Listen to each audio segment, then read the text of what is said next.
You are now rocking with the hottest boxing podcast in the land with your host, Coach Malachi Williams. True.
For the thousands in attendance and the millions watching around the world,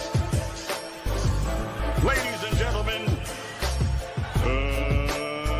let's get ready to rumble!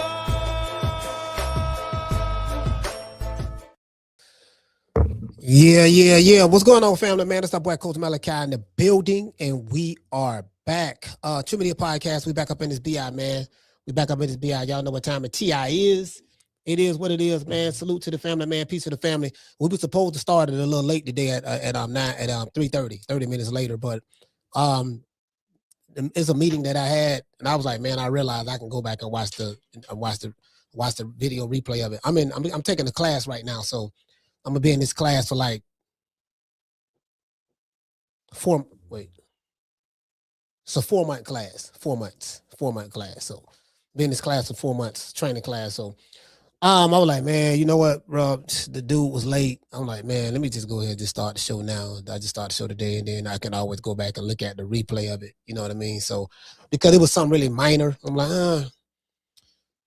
I kind of know how to navigate through it. So, a little, to a degree. So anyways, man, salute to everybody, man. Y'all know what time it is, man. What's going on with everybody, man? Let everybody let YouTube send out the notifications. You know what I mean? And, see how things go. Let them send out notifications, man. Peace to the family, man. Let me see who here so far. Ain't that many people here yet. Let's see. D4L, what's going on? And what it say? You say, oh, I just noticed it's 3:30. I'll be back, fam. Oh, that's Miss Connie. yeah, Miss Connie was here earlier. Yeah, she was here earlier. Yeah, I was gonna do 3:30 today, but I'm like, man, shit. I don't know who this is. This is a new face. Let me see.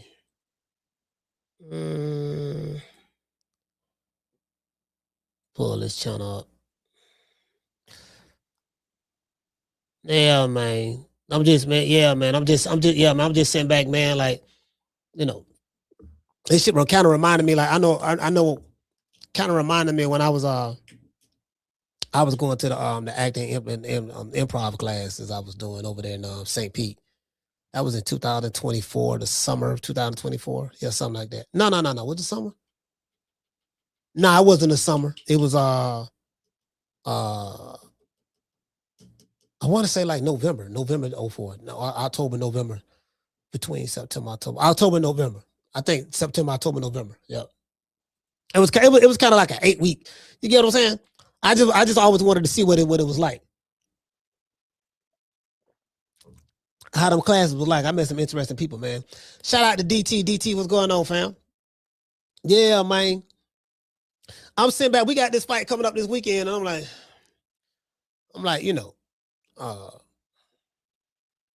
sitting there looking at it, right? Like, I'm like, man, because I'm looking at, I was looking at the odds. I'm like, bro, I don't see what they see, bro.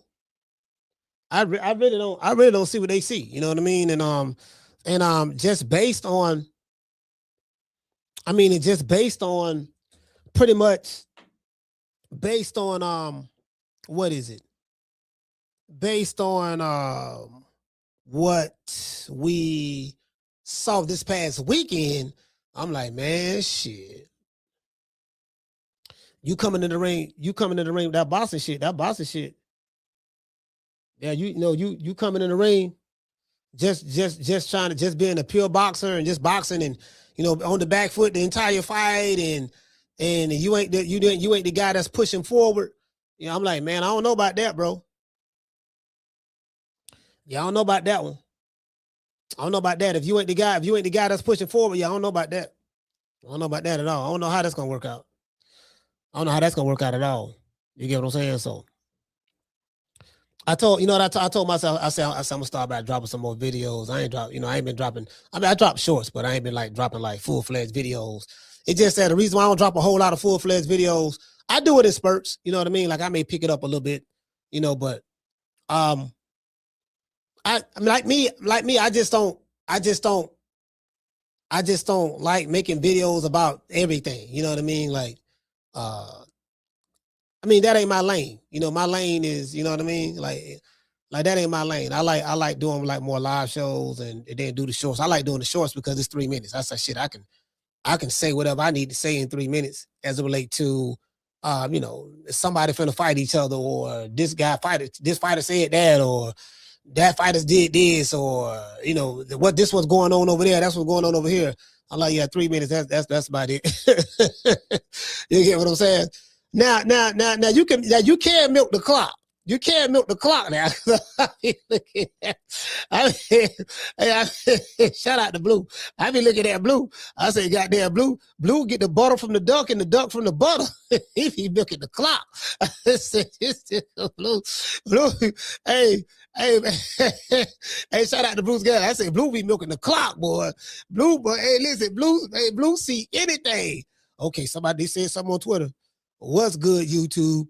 It's your boy, Blue Blood Sports TV, back at y'all with another one. Blue, come on, that's his brand. That's part of his brand now. Like, I can't even imagine watch a video. Imagine him not even opening the video like that. Like, he can't just go in there and say, yeah, what's going on, everybody? It's Blue Blood Sports TV. Yeah, man. So anyway, so this what's going on. I can't. Hey, I can't even imagine. Hey, you know what? Hey, I remember one time I was complaining, right? I said, man, every time I turn around, this nigga Blue, man, dropping all these goddamn videos. Man, just get to the point, man. I'm tired. Every time I click on this video, dog, I gotta skip 3 minutes of the video because it's gonna take about 3 to 5 minutes for you to even get into the subject matter, because Blue gonna talk about your weight, your height, what your record is, how many titles you won, which hospital you was born in, who your baby mama is you married, what your blood type is. Hey, what's your blood type is? Blue will tell a nigga all that shit. So I gotta wait. Hey, you gotta tell that. Hey, I gotta wait. Just imagine if you somebody on your deathbed, you in the hospital, you on your deathbed, right? You literally got like minutes to live. What's your last wish before you go? Look, just let me. Okay, I just saw something on my cell phone, saw something on my iPhone. Blue made a video, said Keyshawn Davis said this, or Shakur said that. Let me just see that last video before I go. You don't want to see your kids before you go? Yeah, I saw hard. Yeah, they all right. Everybody there, right? Yeah, I don't want to see them. Let me just see the last video before I go. Well, you ain't got but 5 minutes to live now. I know my last 5. Let me just. What's good, YouTube? It's your boy, Blue Blood Sports TV, and I'm back at y'all with another one. So, Shakur Stevenson, silver medalist, Olympic silver medalist, approximately 5'8", 60 something inch arm reach, 135 pounds a day of the fight. His dietitian is such and such. His blood type is rocky road. His arm reach is impeccable. He's a 3-4 division world champion. He won this belt, whooping this dude, that belt whooping that dude. He's 20 something, 5 knockouts. The ring size is a 18 by 18 ring size from Newark, New Jersey.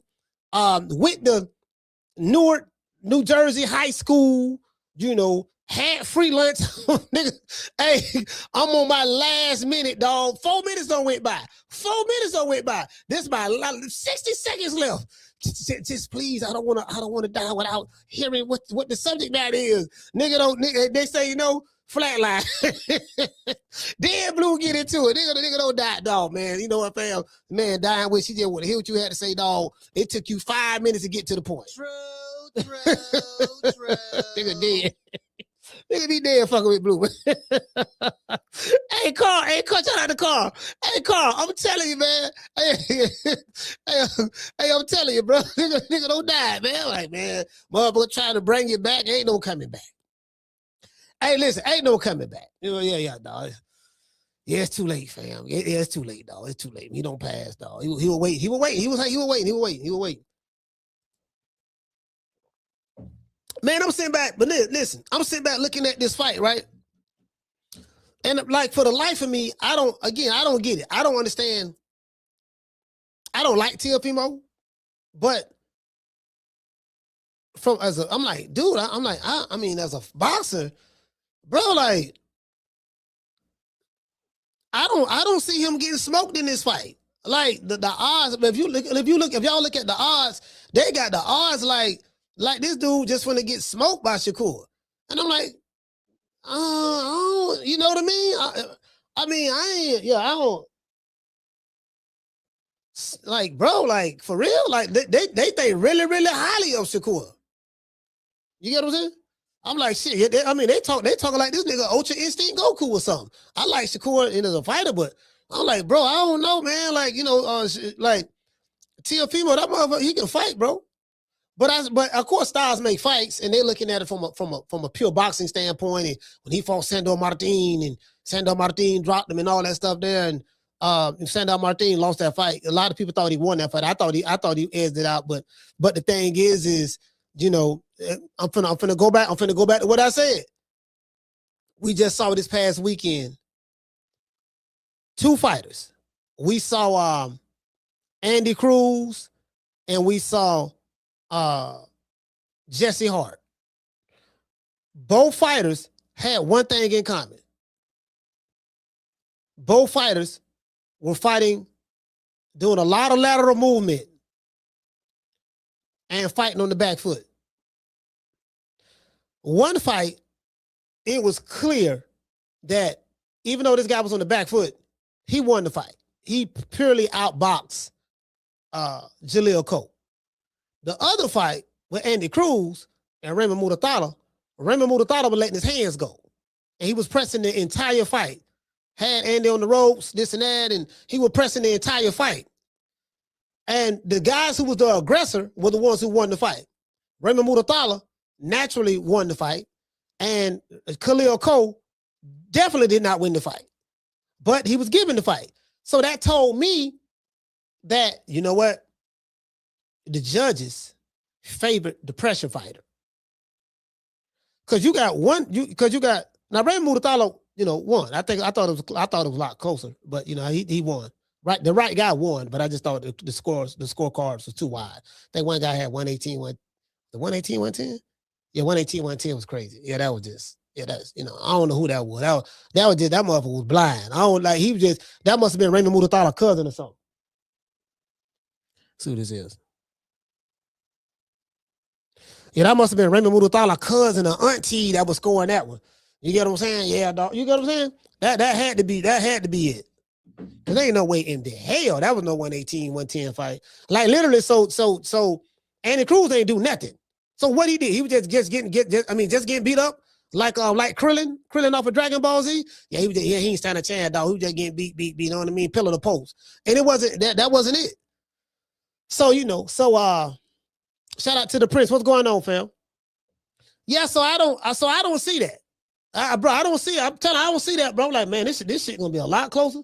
This shit, I don't give a fuck what them odds say. This shit gonna be a lot closer. Now, I'm gonna tell you something that we don't have control of. This is why, shout out to Jamie, shout out to Schoolo. This is why you really can't, it's really kind of hard to bet on the fight. Unless you really, really, really, really or just any, or even a game or anything, but I'm talking about related to boxing. The way they've been scoring these fights, bro, I have yet to find anybody on like, yeah, man, you know, well, like ain't nobody arguing for Jesse Hart.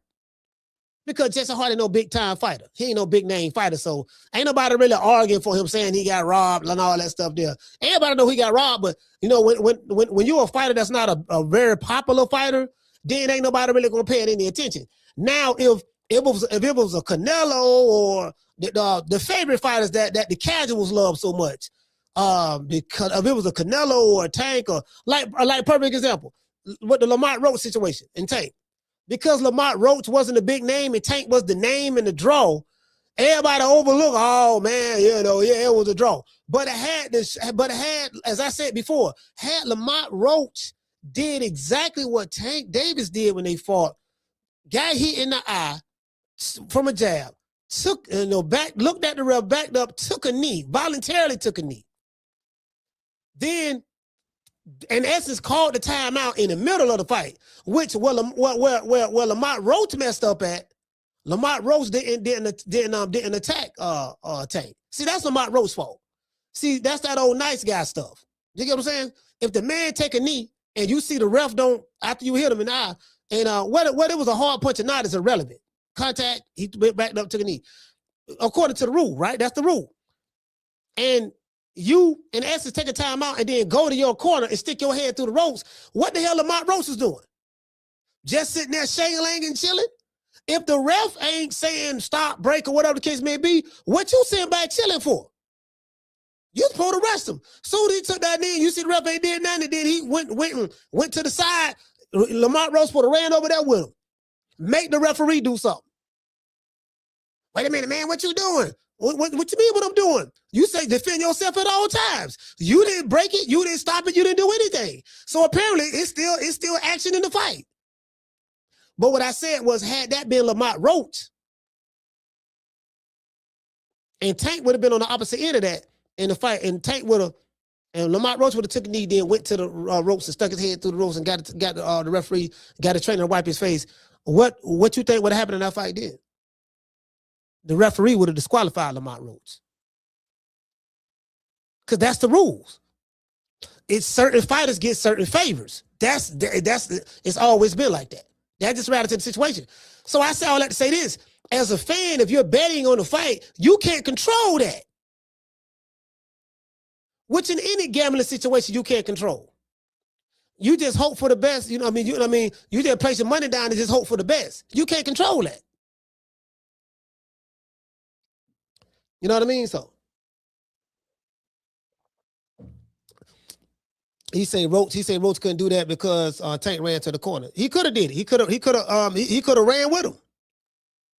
When Tank ran to the corner, Roach could have ran with him. I tell you what, if it was, see, I don't know how long you've been watching boxing, but if it was James Toney, if it was Roy Jones, if it was any of them old school fights, Tommy Hearns or Barrera or Manny Pacquiao or Oscar De La Hoya, Tito Trinidad, you try to do that in a fight with them. Or Floyd Mayweather. Perfect example, Floyd Mayweather. Floyd Mayweather. Check this out. Floyd Mayweather fought Ortiz. Knocked him out. He had Floyd on the ropes, headbutted Floyd. Referee stopped the fight, took a point from him. Referee say, then after he took a point from him, he went over there and hugged Floyd. Gave some sugar. Man, I'm sorry, Floyd. Man, I was tripping, dog. Floyd said, okay, cool. Then he went back over there again. Floyd, I'm sorry, man. He said, okay, cool. The referee said, okay, time in. He want a hug again. So Floyd aware that the referee said time in. Ortiz stuck his arms out to hug Floyd and make love again. Floyd caught him with a check left hook. Bap! When he caught him with a check left hook, Ortiz looked at the ref. Like, ref, he just punched me. The ref looked at him like, nigga, what you want me to do? And then Floyd caught him with a right cross and dropped him, knocked him out. True.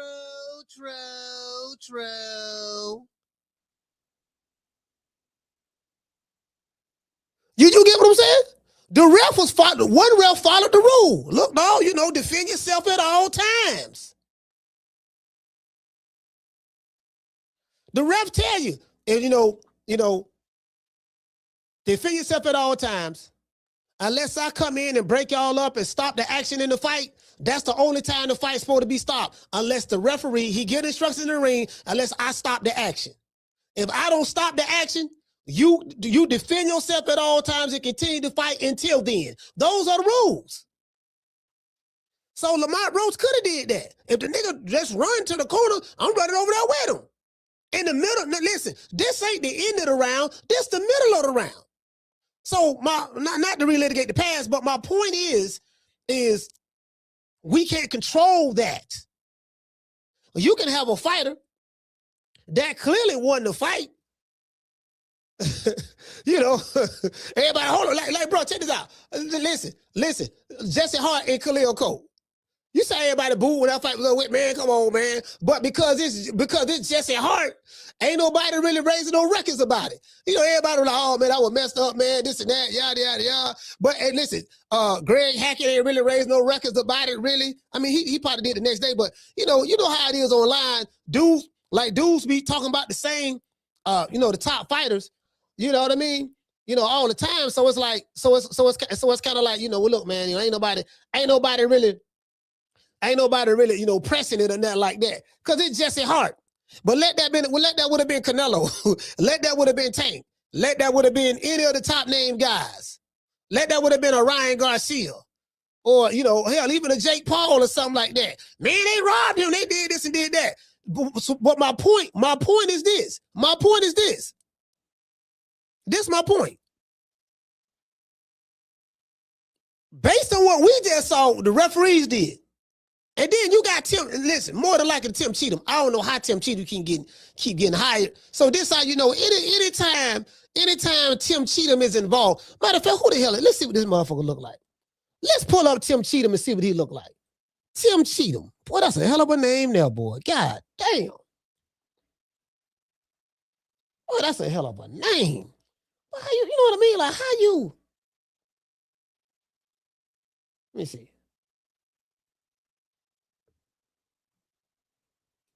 What this motherfucker look like? I'm like, I don't even know what this dude look like. Images.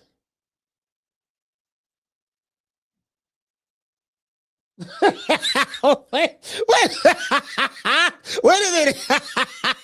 I know this kid. This motherfucker look like a cheat right here. He look like a cheat. You's a liar and a cheat. The devil is a lie and the truth ain't in you. Hold on. They say this him right here. Let's see. Tim Cheatham. Hold on, let me pull this up.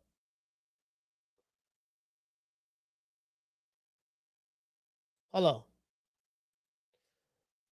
on. Tim Cheatham, this say this is a status active from 2009 to 2026. This Nevada, USA. this Tim Cheatham. Tim Cheatham. That's a hell of a day there, boy. Bro, cheat. The word cheat is right here. CHEAT. Cheat. So cheat ham. So Tim Cheatham, hey, what I can't. Tim Cheatham. Hey, school this who it is. Then so now listen, all these years we didn't know I didn't know what he looked like, right? This man been a referee for 17, this is 17th year. Tim Cheatham. Man, I thought this was an old white dude or something. Hold on, let's go back over there and see. Goddamn Tim. Yeah, this him. This him. This him. This him, fam. This him. I found some more receipts. This him. Y'all check this out. This him right here. Hold on. This him right on. This him right here. This him. Right here. That's him. They got Steve Weisfeld. Man, look at this here. Dave Moretti, Steve Weisfeld, Tim Cheatham. Here go. Oh, this is a Blue Bloods video too. Disgrace. Javante Tate Davis knockdown revoke. cheated. Ryan Garcia chosen to win and be the face of boxing. hey, look here, man. Hey, this blue. Hey, I pulled up a blue. But see, this right here, I Googled this, and this was the first one on Google. This is the Tim Cheatham, Steve Weisfeld, and Dave. Man, come on, fam. So my point is this: if them three are the judges of the fight, you already know what time it is. True.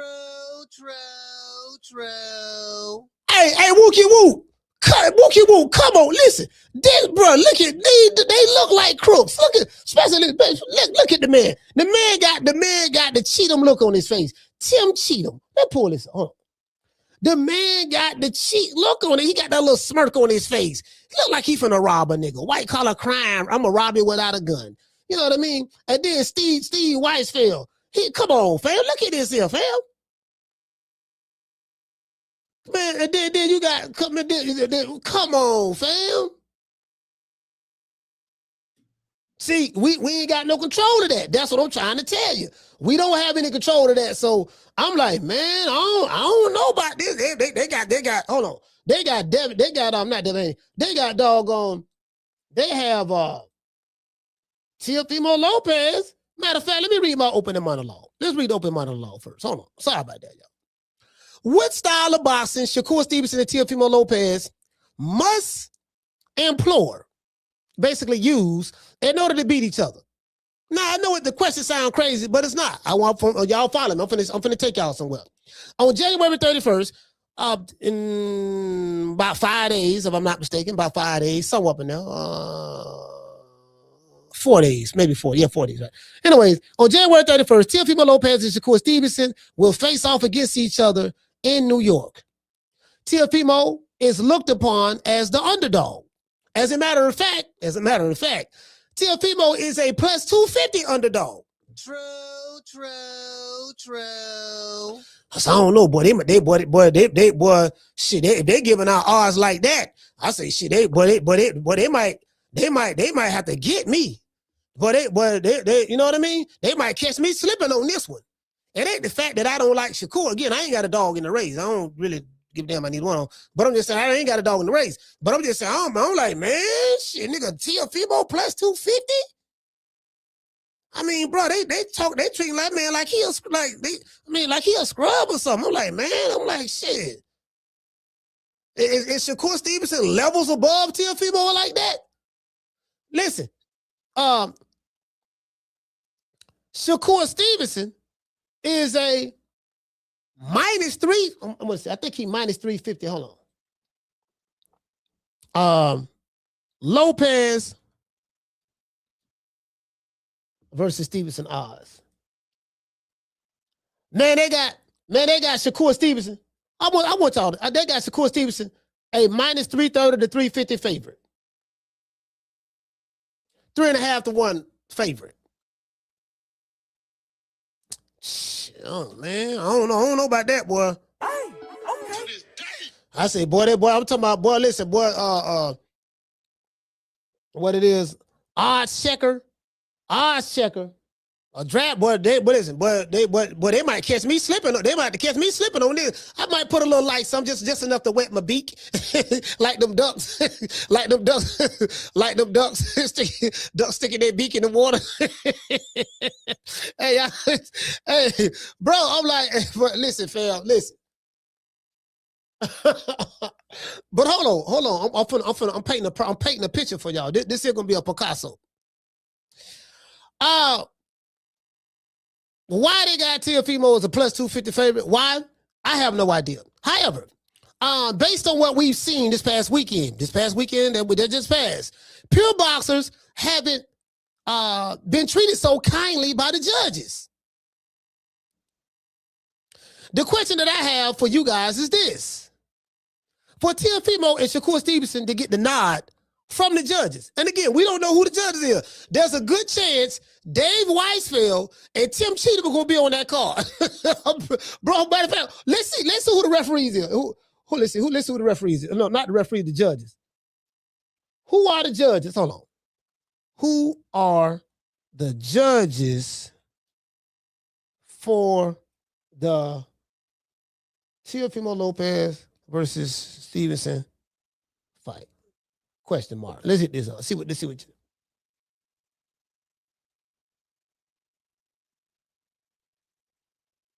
Hold on. Hold on. I just Googled it, right? And hold on. I just Googled it. Don't everybody believe in Google? Go Google that shit. Yeah, I just Googled it. You dig? You know what I'm talking about. Y'all all know what I'm talking about, man. Y'all got to get your Googles up. Your Googles. You know what I mean? Y'all got to get your Googles up. You know what I mean? Your Googles. Don't everybody believe in Google? Go Google that shit. I know. Then I tell you why they taught me that. You know, my brother from Alabama, he say, look here, man. He say, coach. I say, what's up? He say, listens. You know, I says what I says, and I believes what I says. You see what I'm saying? If you don't believe me, go Google it. Don't everybody believe in Google? Don't y'all believe in Google? Let's pull this up, man. Look here, man, boy, the flam, boy, it's the flam for me. See, they coming with the flam. Hold on, check this out. It say the judges for the Teofimo Lopez versus Shakur Stevenson fight taking place January 26th. He said include experienced officials with histories with both fighters. Judge Steve Weisfeld. We just pulled him up. We just pulled up Steve Weisfeld. I just showed him. You know, I just showed him. So, Steve Weisfeld previously scored for Lopez, while Don DeLuca has scored previously for a Stevenson fight. So Don DeLuca, Steve Weisfeld. That's just two. Hold on, that's two. That previous history. Okay, what about who the third? Oh, who the third judge? Oh, let's go. Let's see what ChatGPT talking about. We got to go do a deep dive now. Let's see. Master DeLuca, Eric Marlinski. Oh, they got two dudes. They got two dudes from New York and one from Jersey. Man, but okay. But what they look? Hold on, man. Look here, man. Hey, bro, it's finna be some tomfoolery. They ain't got Tim Cheatham this time. Do y'all feel safe that Cheatham ain't there? Because he's the only one that be cheating now. Steve Weisfeld. Steve Weisfeld is just as bad as Tim Cheatham. Hold on, who they got? Oh, they got Max DeLuca. Oh, man, this shit, man. I don't know how this gonna go down. Hey, JC, I don't know how this gonna go down, fam. Man, I'm over here shaking like booty meat right now. Who you gonna put your money on? I gotta bet something light. I probably put like a $100. I probably put a little $100 on. I'll put a little $100 on T.O. My point is this. Matter of fact, hold on. Let's see who the judges were.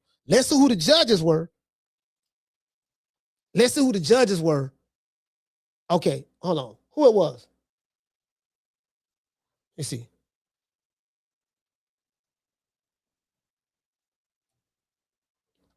Who were the judges for the? What it was? Khalil Cole. Let's see.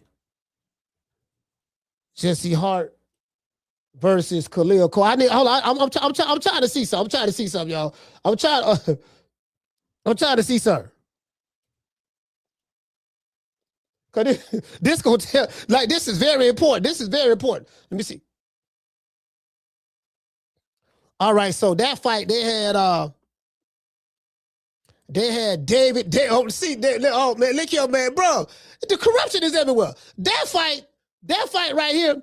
They had a dude named Eric Cheek, David Sutherland, and Patricia Morris. She scored at a draw. David Sutherland scored at 95-93 for Cole, and this guy scored at 96-92 for Cole. Man, hey, look, so they ain't had Tim Cheatham on there. So, but see, that's what I'm trying to tell y'all, dog. The flam is already set before the fight starts. Me and you, boxing fans, we are not privy of that information. We don't know what's going on behind the curtain. The flam starts with 4 people off the ripper before any fight starts. The referee and the 3 judges. That's where the flam come in at. Do you get what I'm saying? The flam. And I'm like, how do I know that everybody, okay, we finna put the money on Shakur because Shakur finna smoke T.O. But Teofimo ain't no scrub. He ain't Josh Padley. Teofimo can fight. He's very familiar with Shakur Stevenson. Shakur Stevenson is very familiar with Teofimo Lopez. So, you know, I'm like, you know, get what I'm saying? And where am I going at with this? Based on this past weekend, if Shakur Stevenson pressed that action if Teofimo Lopez pressed the action on Shakur, and if he could turn Shakur Stevenson into that same fighter that fought Edward De Los Santos, will that type of performance be enough for Shakur to beat Teofimo based on the judges who may not even like pure boxers? He could probably, that type of performance can work with when you over there with Top Rank and you fighting Edward De Los Santos, who really ain't no superstar like that. But I'm like, you get what I'm saying? This is a Riyadh season card, if I'm not mistaken. Turkey Island Sheik paying for this fight. So if history, if the past, you know, is a reminder of what is to come, I'm like, man, you know, they don't like that running man shit. They don't like that. Here come the hammer. They don't like hammer time. Listen, the Turkey Island Sheik, they don't like hammer time. But they got Tim Cheatham. They got Tim Cheatham, dog. Hey, what you say? M. Cole said, who can land more than the other? Because Shakur might outbox and outland T.O. enough for it to be his decision. Yeah, I don't know about that, fam. I don't know about that. We just saw a fight.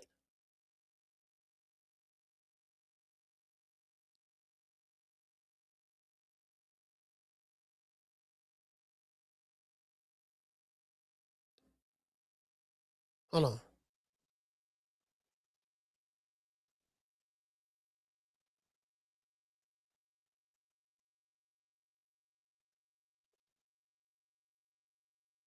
Hold on, I just received the text. All right. Let me see. Y'all don't know that. Okay. All right. So I guess got a message from my teacher in this class. Yeah. So anyway, so my point is, what style of fighting do those judges want to see? That's really what we just saw a fight where a dude landed more punches than the other dude by almost 40 punches, and he lost a majority decision. We just saw that. He lost a majority decision. So I'm like, man, I don't know, man. Like, Shakur gonna have to step.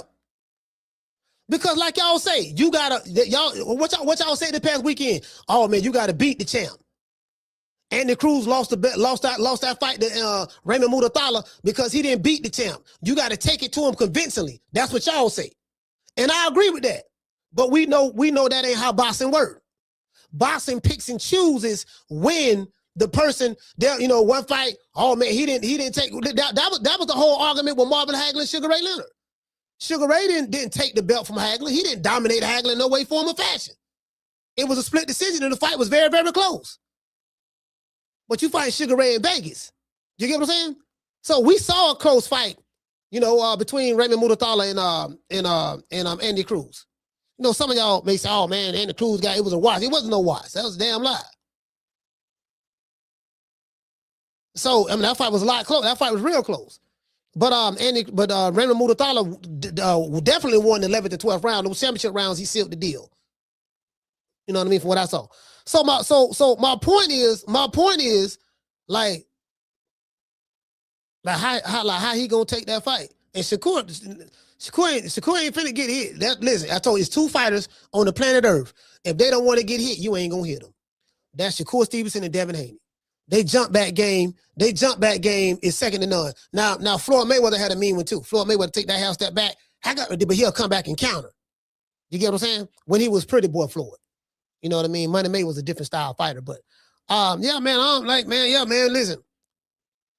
He didn't even hit me. He look at the fight. He couldn't even touch me. I landed You know, I outlanded him. I said, well, shit, you know, what the fuck that mean? You might have outlanded him. You ain't dog walking or nothing. You know what I mean? I don't know, man. I don't know. I don't know about this one, man.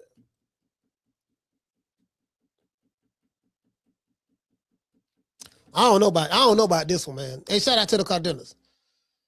I don't know about this one, fam. Like this one, I'm like, I just don't see like Teofimo. That's a lot, bro. Like, damn, they got him favored, but they got him out favored. They got him favored. They got him up that big of an underdog.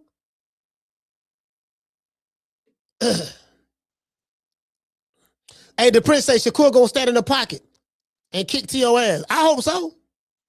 I hope so. I mean, I hope he's standing in the pocket.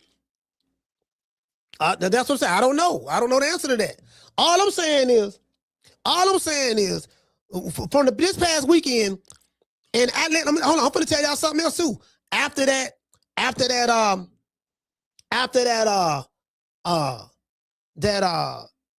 Devin Haney and Jose Ramirez fight and William Skull and Canelo fight, because do you notice that the judges that Turk Ali Sheik have on Riyadh season cards from now they, you get what I'm saying? Like, nah, no, dog, no, my nigga, you got the fight. And then when Devin Haney came out and fought Brian Norman, he fought him totally different than he did with Jose Ramirez, because it's like, look, everybody like, look, man, the Turk Ali Sheik, man, the guy who put the money up, you don't want to fuck the bag up. So it's like, you gotta be entertaining, period. We don't want you doing the Roger Rabbit in this motherfucker. We want you doing the Roger Rabbit. I don't want you to see you doing the Roger Rabbit. I don't want to see you doing the Running Man. I don't want to see you doing the Tight Rider. I don't want to see you doing the Cabbage Patch. I don't want to see you doing the Electric Slide. Nigga, we want you to throw some hands. True.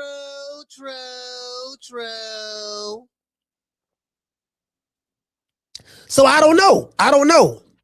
And then we seen fights where Teofimo Lopez fought pure boxers, and some people thought that Sandor Martin beat Tio, and some people thought that Jermaine Ortiz beat Tio.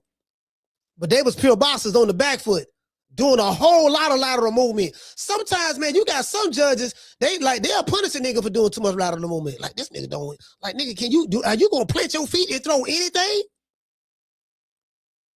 Some judges like that, man. This man won't even plant his feet and just throw nothing.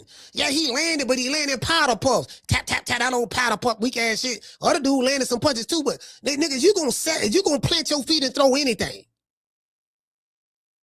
So my whole argument be this, right? Again, I don't know how the fight gonna break down or what the judges are looking for in this particular situation, but you got Tim Cheatham on there. So we need to find out who Tim Cheatham.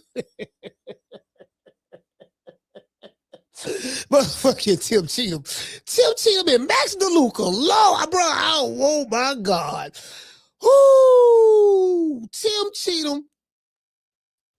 What? Tim Cheatham. I'm looking at it, bro. Tim Cheatham and Max DeLuca. And who else? What the other dude?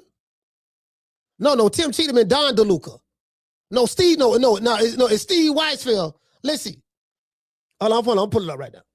Tim Cheatham. It's good. No, I know people happy Tim Cheatham ain't there, but yeah.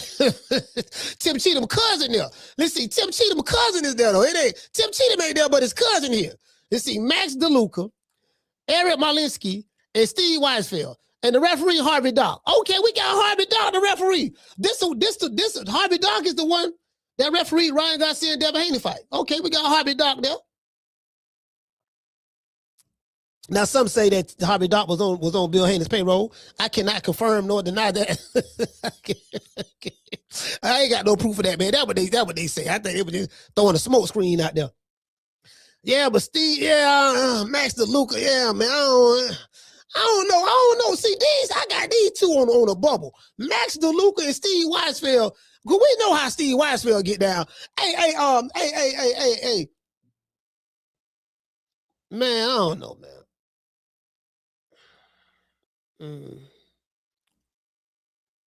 Man,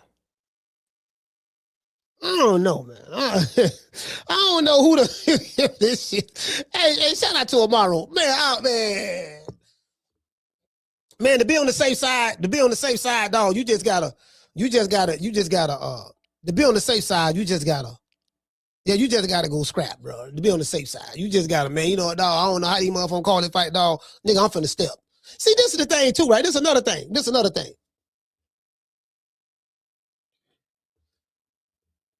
They don't teach it. That's why I say they don't teach this shit no more. A lot of these dudes, they don't really know how to fight. They don't know how to fight power punches in the pocket. They know how to fight in the pocket, but they'll fight certain fighters in the pocket. Like they'll fight the lesser opponents in the pocket. Anything that's a threat that got punching power, they won't fight them in the pocket. The sweet science is being in harm's way, hitting and not getting hit while you are in harm's way. So from a stylistic standpoint, the fans are watching and they like, man, he close enough to get hit. And this dude, your opponent that's swinging at you is missing you by inches. You showing defensive wizardry and mastery while you're mid-range and right there with your opponent without grabbing. I can show you several fights where dudes was fighting each other in the pocket and fighting close range and fighting mid-range, and they ain't grabbed each other not one time. James, Tony, Mike McCallum, all three of those fights.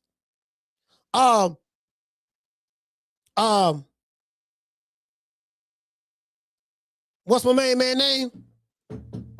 Dang, man, these two of my favorite fighters, man, Mexican fighters are not Salvador Sanchez, but well, yeah, Salvador. Anything Salvador. Salvador smooth like butter.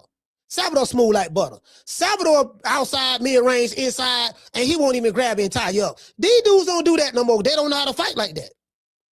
Now, they'll do it against certain fighters. If it's a fighter that they don't really deem as a threat, they'll do that. The Prince says how Shakur did against Cepeda. Yeah, how he did against Cepeda. If Shakur fought Cepeda, now he had his back on the ropes a little bit too much. You can lose a fight like that. He was on the ropes too much. And Cepeda landed a lot of punches on Shakur. And he lost. Andy Cruz was fighting off the ropes a little bit against Raymond Mutathala. But he lost. Shakur fought off the ropes and he won. Do you get what I'm saying? So, it's, bro, like, there's no, and I think that's the frustrating part with boxing fans. There's no uniform way. Like, one dude can win a fight fighting the exact same, put it this way. One guy the judges that give him a fight, yeah, he was on the ropes, but he was blocking shots and rolling and catching and shooting off the ropes.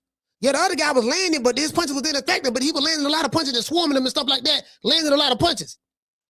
But the guy, because he's not the favorite fighter, the guy that's the favorite to get the benefit of the doubt and they'll give him the victory. But another guy, he could be a favorite, like an Andy Cruz or whatever, and he fighting the exact same way, but he may not get that benefit of the doubt that the other guy get. And it's like, okay, well, if they fought the same way for the most part, like what made this group of judges root for him? You get what I'm saying? Like score for him versus score for him. Just ask it. You get what I'm saying? Like, these are legitimate questions that, that fans have. I'm like, bro, I don't have an answer to that. Bro. Like, everything's just different now. You get what I'm saying? So depending on who the fighter is, I'm like, well, if I'm Shakur, if I'm Teofimo Lopez, and again, I don't like Teofimo, but if I'm Teofimo Lopez, I don't leave nothing to chance. Cause like you gotta show a level. You gotta show a level in the ring that haven't been seen before. Like, this gotta be some Dragon Ball Z, the Tournament of Power type stuff. When you got the gods of destruction over here, the angels over there, Zeno and his bodyguards over there, y'all powering up, you going to a different level. You get what I'm saying? He gotta go to a different level because he don't want to save nothing to chance. You the underdog in this fight. You might be down 2 rounds when you step in that motherfucker. You get what I'm saying? So I just want to throw that out there. And Teofimo can fight. Teofimo gonna have to press. He gonna have to press Shakur Stevenson all goddamn night, and he good. You get what I'm saying? So I don't know. I'm just saying me. That's just what I'm saying. You know what I mean? So, anyways, man, y'all know what time of TI is, man. I want to give a special shout out to my sponsor. Today's show is sponsored by Foster's Barbershop is right. The address is linked down below. Foster's Barbershop is located at 1923 West Main Street, West Tampa, Florida, 33607. Let them know that Coach Malachi sent you, and you will receive a 10% discount. Let's give our sponsor Foster a round of applause.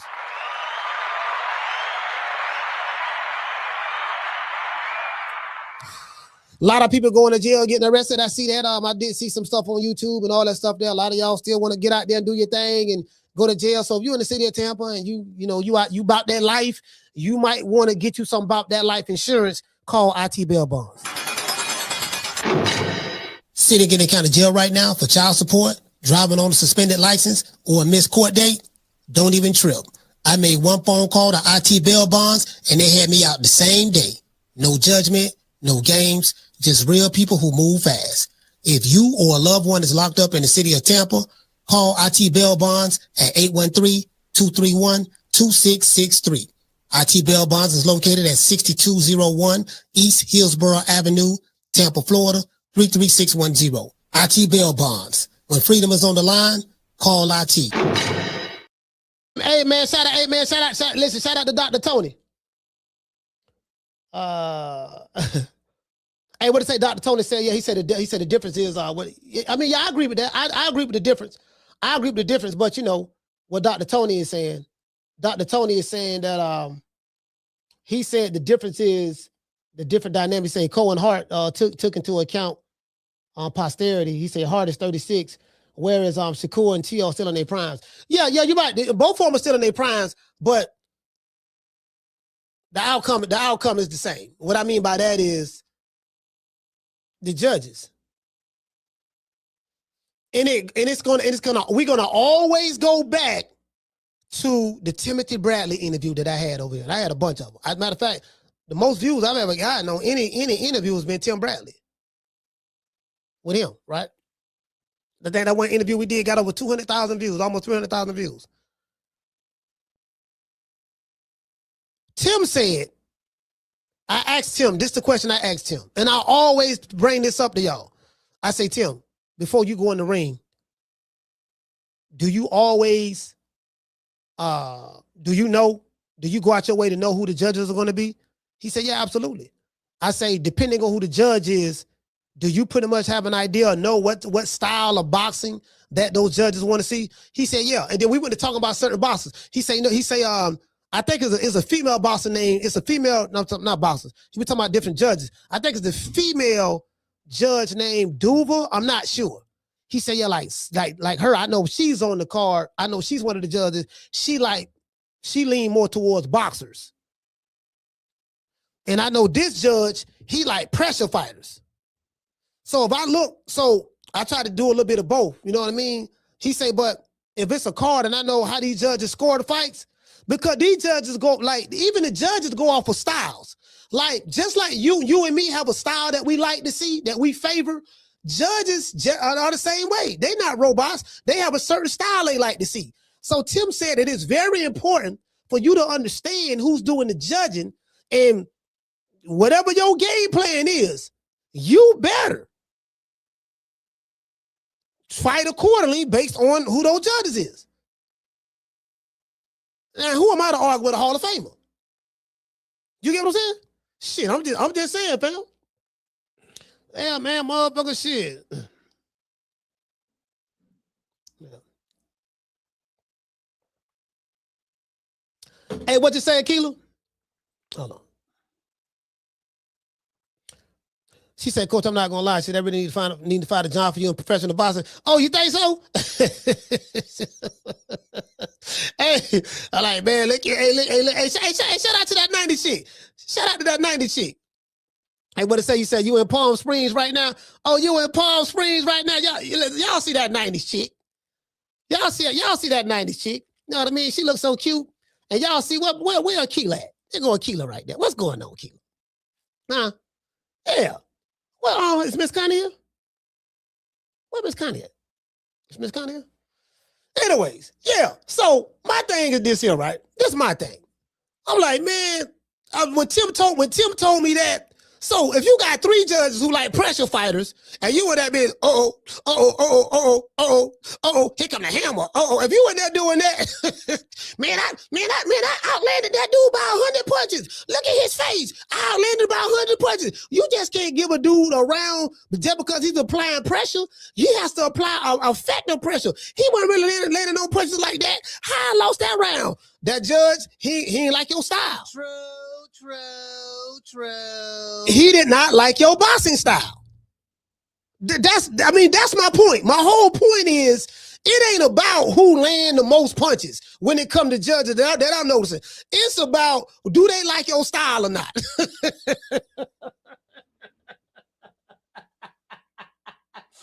Hey, Darryl, hold on. Darryl Washington. What Darryl Washington at? Hold on.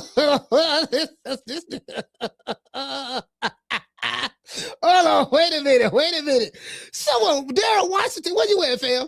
Darryl Washington say Shakur gonna beat Teofimo Lopez down.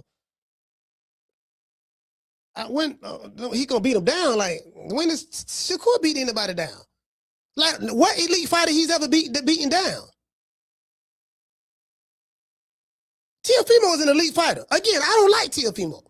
But Teofimo is an elite fighter. What? Give me one. Not 2, not 3, not 4, not 5. Give me one elite fighter. And just in case you don't know the name, what the definition of elite is, then look it up. I don't want you throwing no any name out there.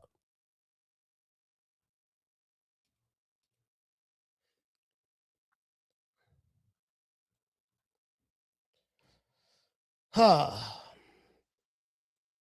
on. I want to give you the textbook definition of it. Elite. Let's go here. Let's go to elite. Let's go to elite because I want to make sure because I got to break this down. I got to break this down to a motherfucker like a 5th grader. What does the definition word of elite mean? A select group that is superior in terms of ability or qualities that the rest of the group or society don't have. I look at Shakur Stevenson as an elite fighter. Teofimo Lopez is an elite fighter. So you got 2 elite fighters fighting each other. Give me an example of one elite fighter Shakur beat down. Give me one.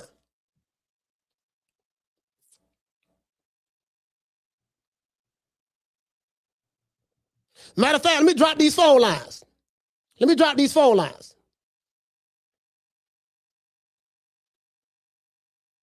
Phone lines open. You want to talk some shit? Call me. Start some shit, bitch. Sup, fool? You gonna talk shit about me, homie? Where you from? Hundreds of niggas is waiting for your motherfucking call, and they all talking shit about you right now. Call the coach at 530-494-9636. We waiting on your bitch ass. The key word is elite. Somebody call this show and give me one elite fighter, Shakur Stevenson. Because I'm sorry, what's my brother name? The brother name over here? Hold on, what the brother say? Damn, did I find it? Oh, shout out to Darryl Washington. Darryl Washington said Stevenson going to beat down Lopez round by round. Yeah. Give me.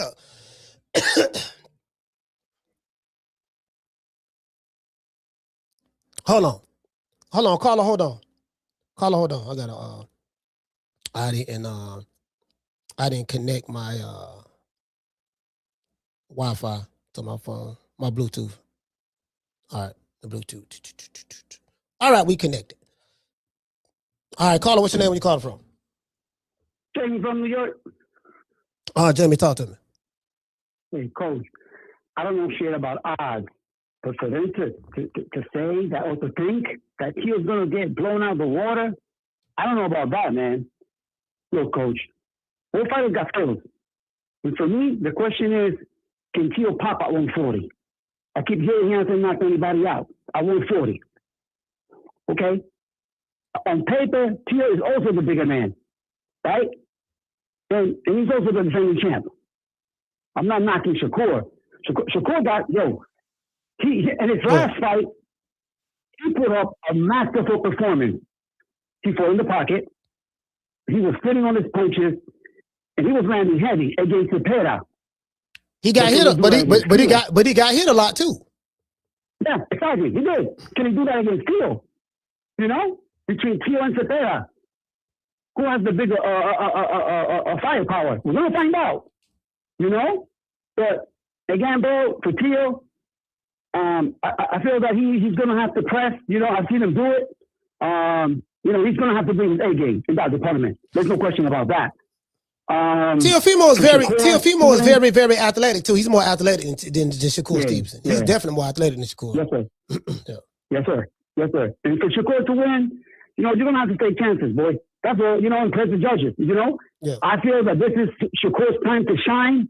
You know, Teo, you know, for Teo to win, man, just you know, just defend your title.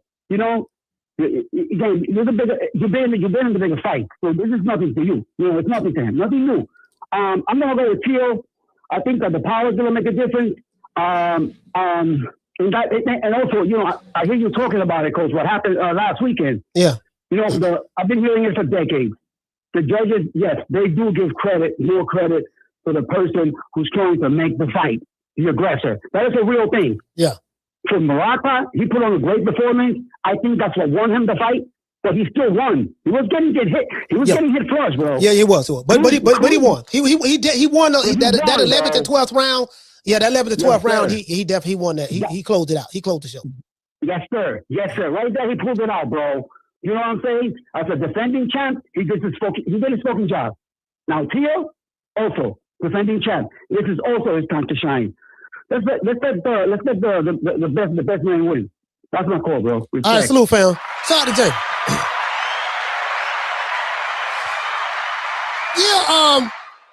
I meant to ask Jamie, like, what elite fighter Shakur beat down? that ain't, you know. What? My main man, he got an interview. My main man got an interview with my main man at Foster's Barbershop. Shout out to my sponsor, Foster's Barbershop, man. He got an interview on Channel 9 on Tampa Bay on Channel 9 News, Bay 9 News. Okay, all right. That's what I'm talking about, fam. They coming to the barbershop. Yeah, I gotta be there, dog. I got to be there. I got to be on TV. Yeah, what's up, dog? I'm on TV, dog. Y'all see me? Call him, what's the name you call him from? Hey, what it do, Coach? It's Wookie Woo calling from Maine right now, bro. Shout out to Wookie Woo. What's going on, brother? Ain't nothing. Hey, is it too soon to get to go ahead and throw our picks in yet? Can we just go ahead and call? Just go ahead and just say who we got. Yeah, you can. I got Teo, bro. I got Teo, and I ain't really got no facts to stand on it and nothing like that, Coach. I just got that gut feeling, like how Coach Eddie be getting. He just be calling. I got this gut feeling, bro. I'm trying to tell you. Hey, Coach, it's gonna be a knockdown in this fight. There's definitely gonna be a knockdown in this fight, but it ain't gonna be Teo. It's gonna be Shakur. The reason I say that because I went back and I looked at a couple interviews about Shakur. That nigga done got hurt to the body like 2 times, Coach. Ain't nobody talking about it. He be admitting that shit too. He done admitted that he done got hurt to the body at least on 2 different occasions. So if I'm Teo, what you think I'm gonna do, Coach? What you think I'm gonna do? I'm about to target the body. The nigga is admitting it. All you gotta do is study your opponent. The nigga soft to the body, man. You know what I'm saying? So I got Teo. Because the body thing going on, and then like how you said, these judges. I just think this is about to be a Devin Haney versus Ryan Garcia all over again. This shit about to look like Devin and Ryan all over again. This man says he's gonna do a Devin Haney, Ryan Garcia all over again.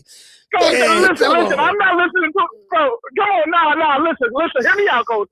I'm not listening to the chat no more when it comes to making picks. I'm doing the opposite. I swear to God. I'm doing the opposite of whatever the chat say. I'm doing the opposite. Hey, Debo Dev at 5. Yo. Debo Dio in 5, nigga. I got Dio in 5, so I'm gonna let you, dog. All right, salute, fam. Hey. Yeah, motherfucker, Debo Dale. Yeah, hey, Debo Dale almost took Brian Noble out in the second round. I'm like, damn. Yeah, but so Jessica, you know what I mean? So again, like, anybody calling me asking me? Like, can you just give me an example of as I said before, of Shakur Stevenson beating any elite fighter down? I promise you, you can't. I won't. This is what I promise y'all today. I won't be able to find a T.O. fan or a Shakur Stevenson fan that can call this show and tell me, and it one elite fighter, not 2, not 3, not 4, not 5, one that Shakur beat down. Just give me one.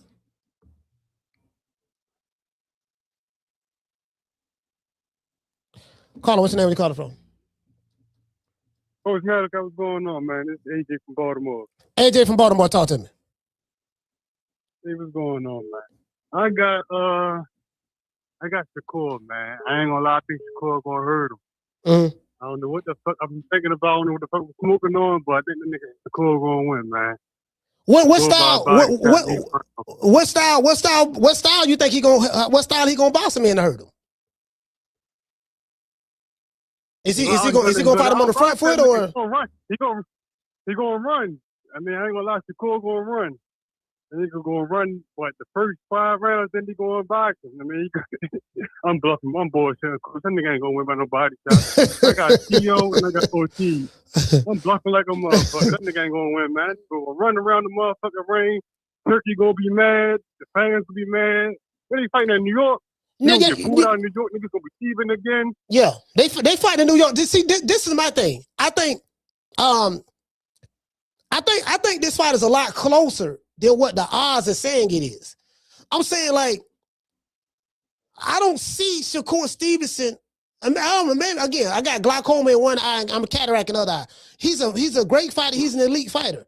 But I can't sit back and say, goddamn it, that he's levels above a Teofimo Lopez. Like, I don't like T.O. But I'm like, fam, I can't let my personal dislike for T.O. ignore the fact that this dude is an elite fighter. He's one of the elite fighters.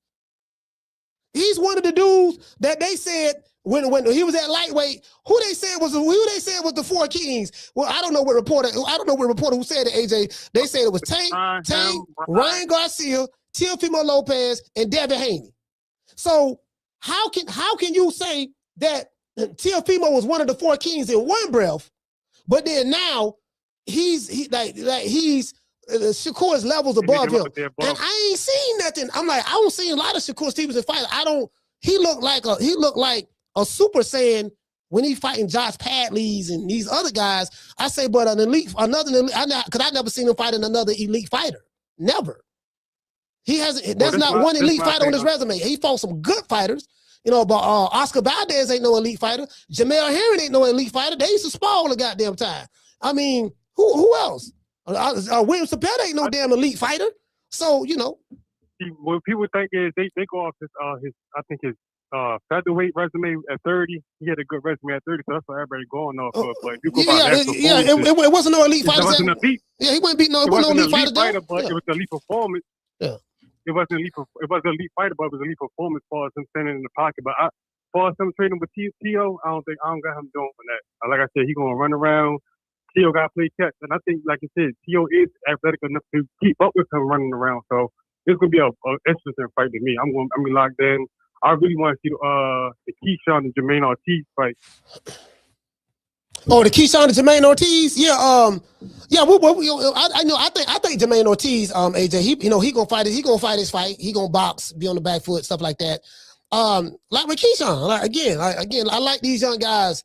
I have criticism of them, and I get that, and it is what it is. I mean, I ain't in love with nobody. I ain't in love with none of these dudes. I'm telling you right now, I ain't in love with none of these dudes. So, but I don't look at Jermaine Ortiz as elite, and I haven't seen anything to tell me that Keyshawn is that elite yet.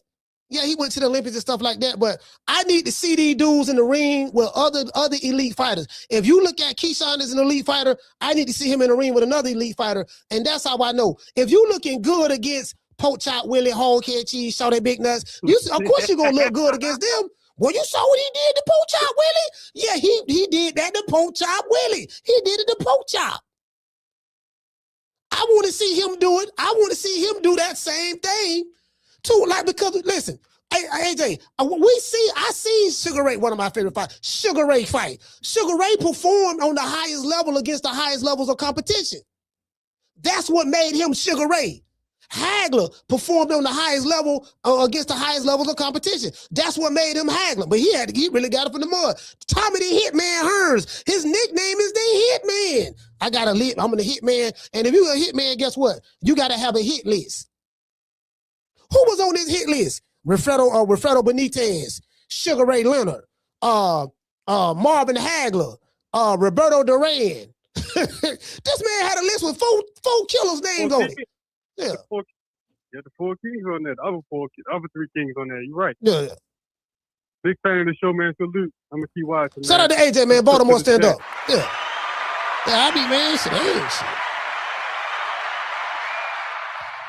You get what I'm saying? Like, yeah, man, I ain't shit. Nigga, listen, man. I'm not believing the hype, fam. I'm just telling you. I'm like Flavor Flav. You know what I mean? Because sometimes we be hyping these dudes up. I know how it is, though. That's what niggas be talking shit. Because I ain't like to I like to hear niggas talking shit. Listen. I love talking shit. I love talking shit. Hey, them trying to tell you, boy. Hey, 4 lines over, man. 530-494-9636. Yeah, these dudes ain't beating down. These dudes ain't beating down no elite fighters, bro. Like shit. I seen certain fighters in this era beat down an elite fighter. Usyk, Tyson Fury. He's 6'9", 285 pounds. He's taller than me. He I'm only 6'3". He's 6'9". A 6-inch height advantage. He has a 6 or 7-inch arm reach advantage over me. He's bigger, taller, supposed to be stronger. He's an elite fighter, right? We saw what Usyk did to him twice. So I need to see that. I ain't none of these niggas showed me that yet. That's all I'm saying. Carla, what's your name? You calling from? It's the Prince 432, coach, straight out of West Texas, man. Salute to you. Hey, man, the Prince, man. Talk to me, brother. Say, just to answer your question, Shakur ain't beat no elite fighter yet, coach. But come Monday, yeah, re-ask that question. I'll call back in. You hear me? Okay. Because I got Shakur beating, you say T.O. elite, right? Yeah, he elite. Yeah, I think Teofimo Lopez is an elite fighter, and I think Shakur Stevenson is an elite fighter. Yeah, they both of them are. Yeah. Then you ask the question, who have Shakur beat an elite fighter? I say I'm going to call in Monday, and I'm going to be able to say Shakur yeah, you understand me? But yeah, coach, I think it's going to be a good fight, though, man. I really like T.O. too, like you said, up until, all the racial stuff and all of that there, man. I like the T.O. I like his style. But I just think T.O., ever since that Cambosa's lost, it's like he kind of lost a step, coach, to me. You know what I'm saying? And I think Shakur, he haven't lost no step. And I want to say that the Pater fight, I think that gave him confidence, coach, that he can stand in the pocket and he can fight. He can move around and run a little bit. So now that he done felt like he can take punches and, stand in the pocket with somebody that's supposed to be a hitter, I think he's going to do the same thing against T.O. I think it's going to really be like 8, maybe 8-5 or something like that, coach. No, you probably mean 7-5. No, 8-4. 8-4? 7-5. Yeah, my bad. 7-5. Either 7-5 or 8-4? 7-5, 8-4? Or 8-4? Yeah. Yeah, I think Shakur gonna dominate him, coach. Just from, like I said, in the pocket, hitting and not getting hit. He gonna have to move around a little bit. You dig what I'm saying? And I think T ain't gonna be able to land no good shots on him. So that's why I'm picking Shakur. Hey, man, hopefully Monday I can be right and I can call back in, coach, man. Salute to you, fam. All right, salute, fam. Yeah, because I mean, I've seen Teofimo beat an elite fighter before. He beat doggone Lomachenko, the guy that was the Matrix. He was a massive underdog against Lomachenko and beat him. And then after he beat him, they went to hollering about, man, Lomachenko really won. Hold on. Lomachenko really won. He had a hurt shoulder. His pinky toe was broke. His baby mama was pregnant. His auntie was sick. His cousin got beat up at the shopping mall in the Ukraine. I'm like, but that wasn't what y'all was saying prior to the fight. All I'm saying is this fight is a lot closer. I don't see the 3.5 to 1 fake. I don't see it though. I'm just saying me. I don't see it. You know what I mean? I'm like, it's gonna be a good fight, but yeah, I don't see it. I don't see it. I'm like, man, both of these dudes is good. So, caller, what's your name? You call it from? Hold on, caller. So, because he said that he gonna dominate him. So when I think of dominate, I think about what Terrence Crawford did to Errol Spence. That's domination. I think about what Floyd Mayweather did to doggone Arturo Gatti. That's domination. I think about what Crawford did. He didn't really dominate Canelo, but he definitely dominated him in the championship rounds. Round 9, round 10, round 11, round 12, he closed the show. I'm going to sit right here with you, my nigga. I'm going to pin your arm down, counter you. I'm going to slip and roll right there. I'm going to be in harm's way where you can hit me and you ain't going to be able to hit me.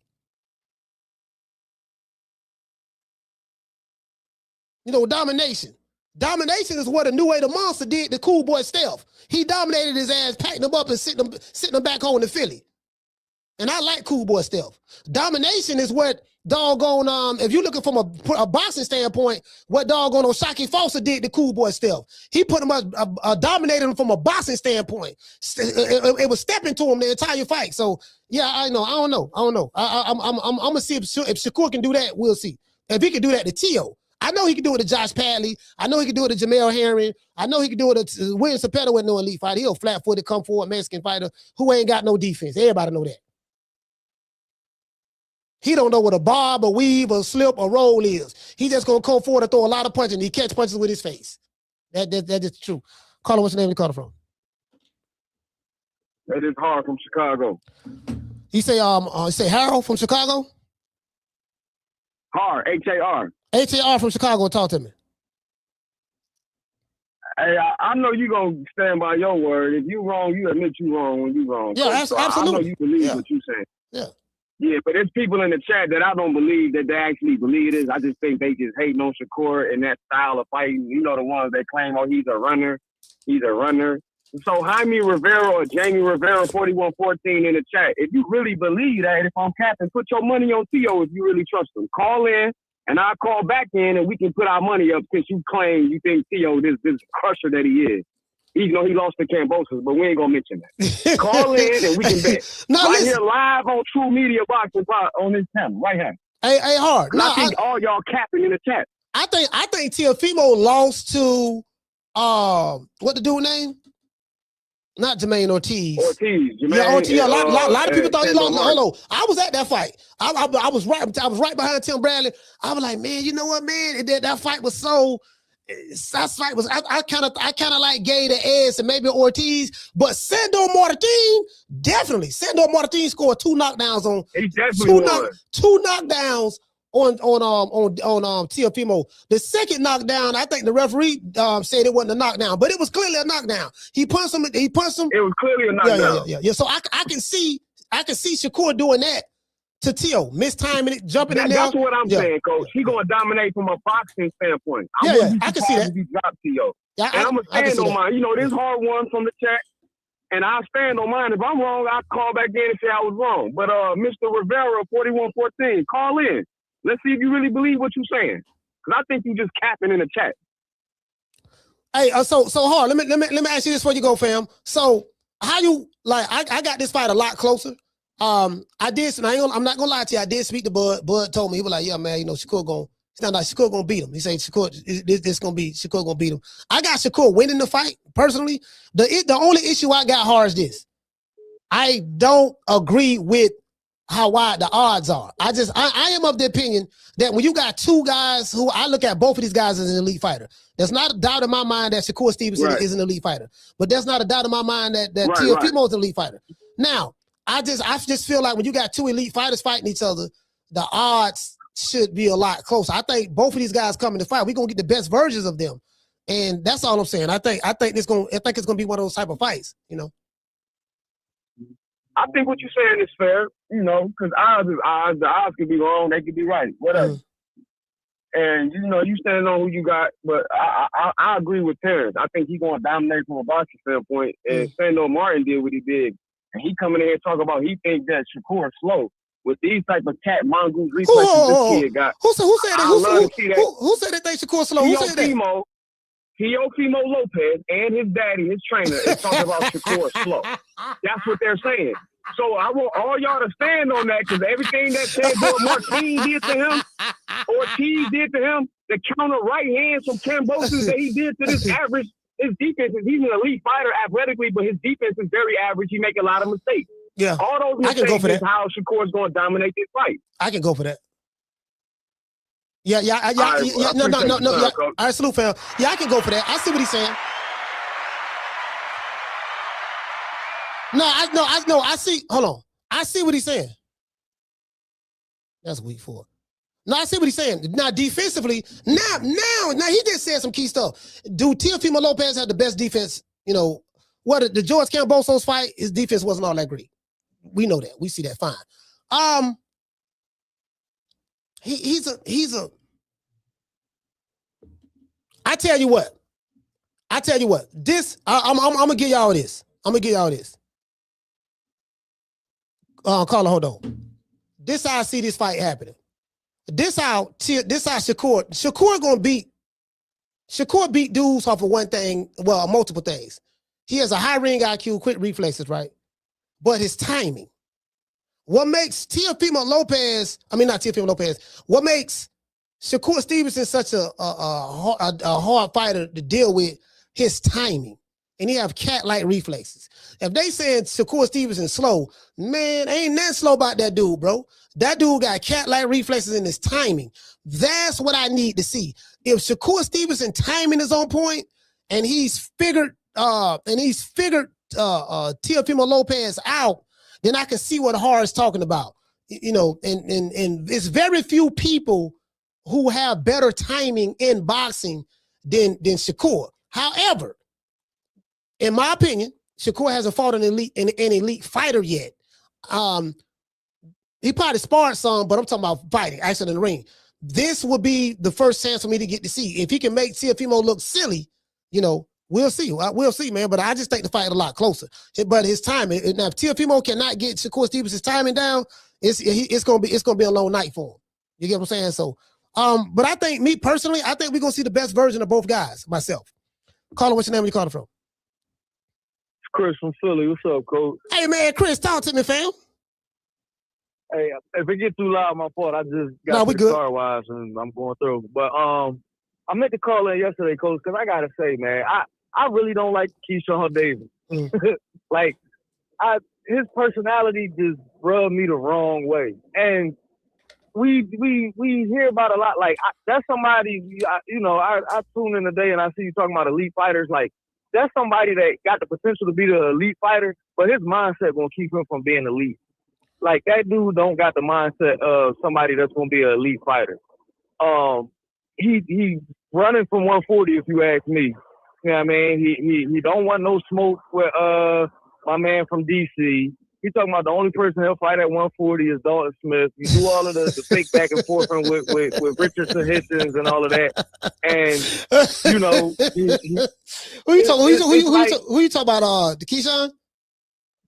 Yeah, Keyshawn. Like, you know, like I really don't like this dude. And not personally, but just as a boxer, somebody that's supposed to be great and you act like you're great. I can't respect how he moves. You know, he say he was drinking and everything like that before the last fight when he was supposed to fight the Spanish boy. But then Bernie talking about, you know, if somebody drinking every day, you can normally see something like that. Like how you talking, like if you drinking every day of the week somebody that see you almost every day of the week gonna be able to tell something off about you. You know, Bernie was talking about, I think he just was nervous to fight Bull. He ain't really want to fight him at the end of the day. But I meant to call in and say that yesterday. And then as far as the weekend goes, I'm looking forward to Bakram and Kelly fight. I want to see how it's going to go. I think Bakram going to stop him. Yeah. That's a that dude. That's a dude that he's at 154. Bakram. Yeah, he's been inactive. I think he's been inactive. Yeah. Yeah, they've been inactive. It ain't been a whole lot of promo for their fight, but they did just release the face-off video for them too. And the way that boy Bakram looking at Kelly in his face, man, I think Bakram gonna do some damage to that boy, man. Kelly at the face-off smiling and laughing and all of that. I don't think he's ready for what that boy gonna do. And then he say smiling. And then the last thing, I agree with you. Like I think Shakur can win this fight, but I do want to see like if he really dominates Teo. You know what I mean? Because to me, if he dominates Teo, and even just as far as controlling the fight in every which way he wants to, like that's what I'm looking for from Shakur. You know what I mean? Like I want you to be full control after like round 3 or 4. You know what I mean? Y'all fill each other out the first 2 rounds, but if Shakur is in full control after the 3rd, 4th round and just doing whatever you want with Teo, then I'll be thoroughly impressed from Shakur, because I think Shakur is great. I think he has a real fighter's mindset. Like I don't really got him running from nobody.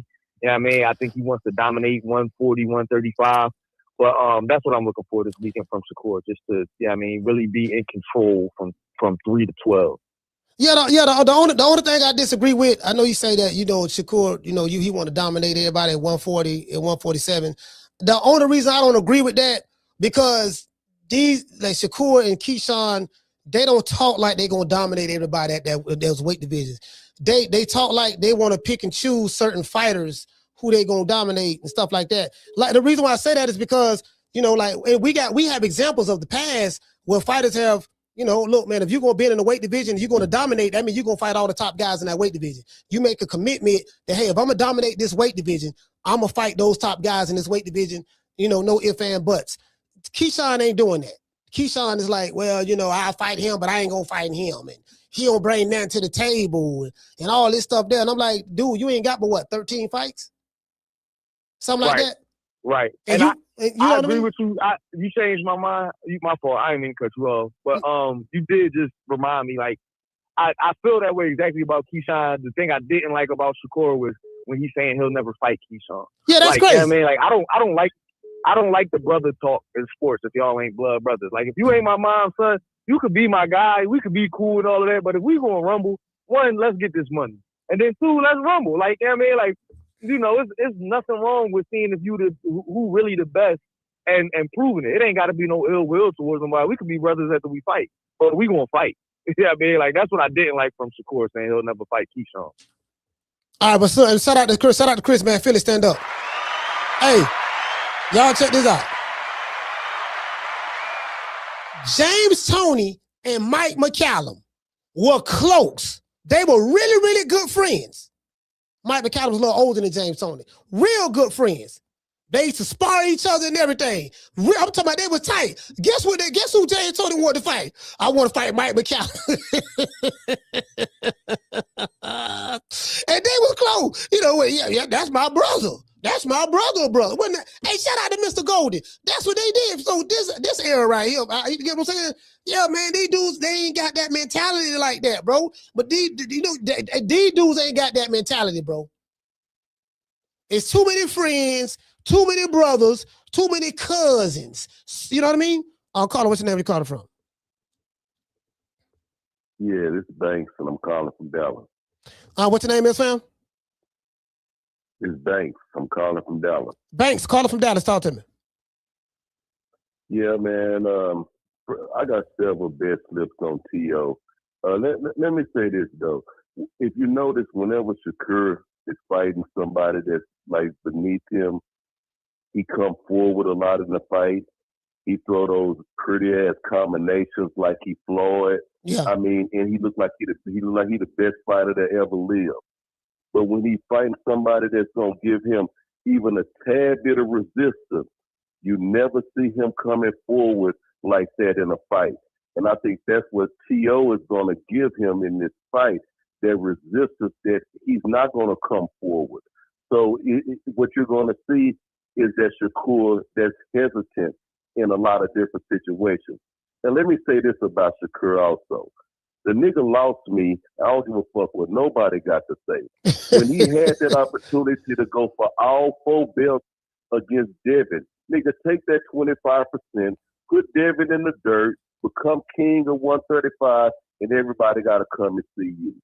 So he showed right there, just like you were just talking about these niggas want to pick and choose who they want to fight.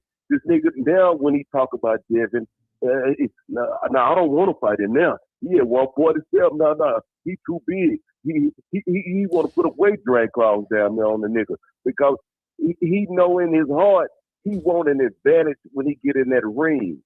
All of the skills that he got, how pretty he be looking in the ring, he still want an advantage when he step in that ring.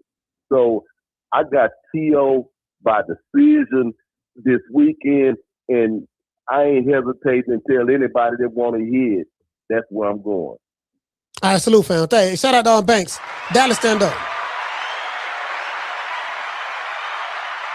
See, I think I did see a video vaguely of Shakur Stevenson saying that, you know, it was a hypothetical. If he was to fight Devin Haney, move up, he had to be a weight clause and all that stuff there. But guess what? See, it's too many contradictory stuff going on.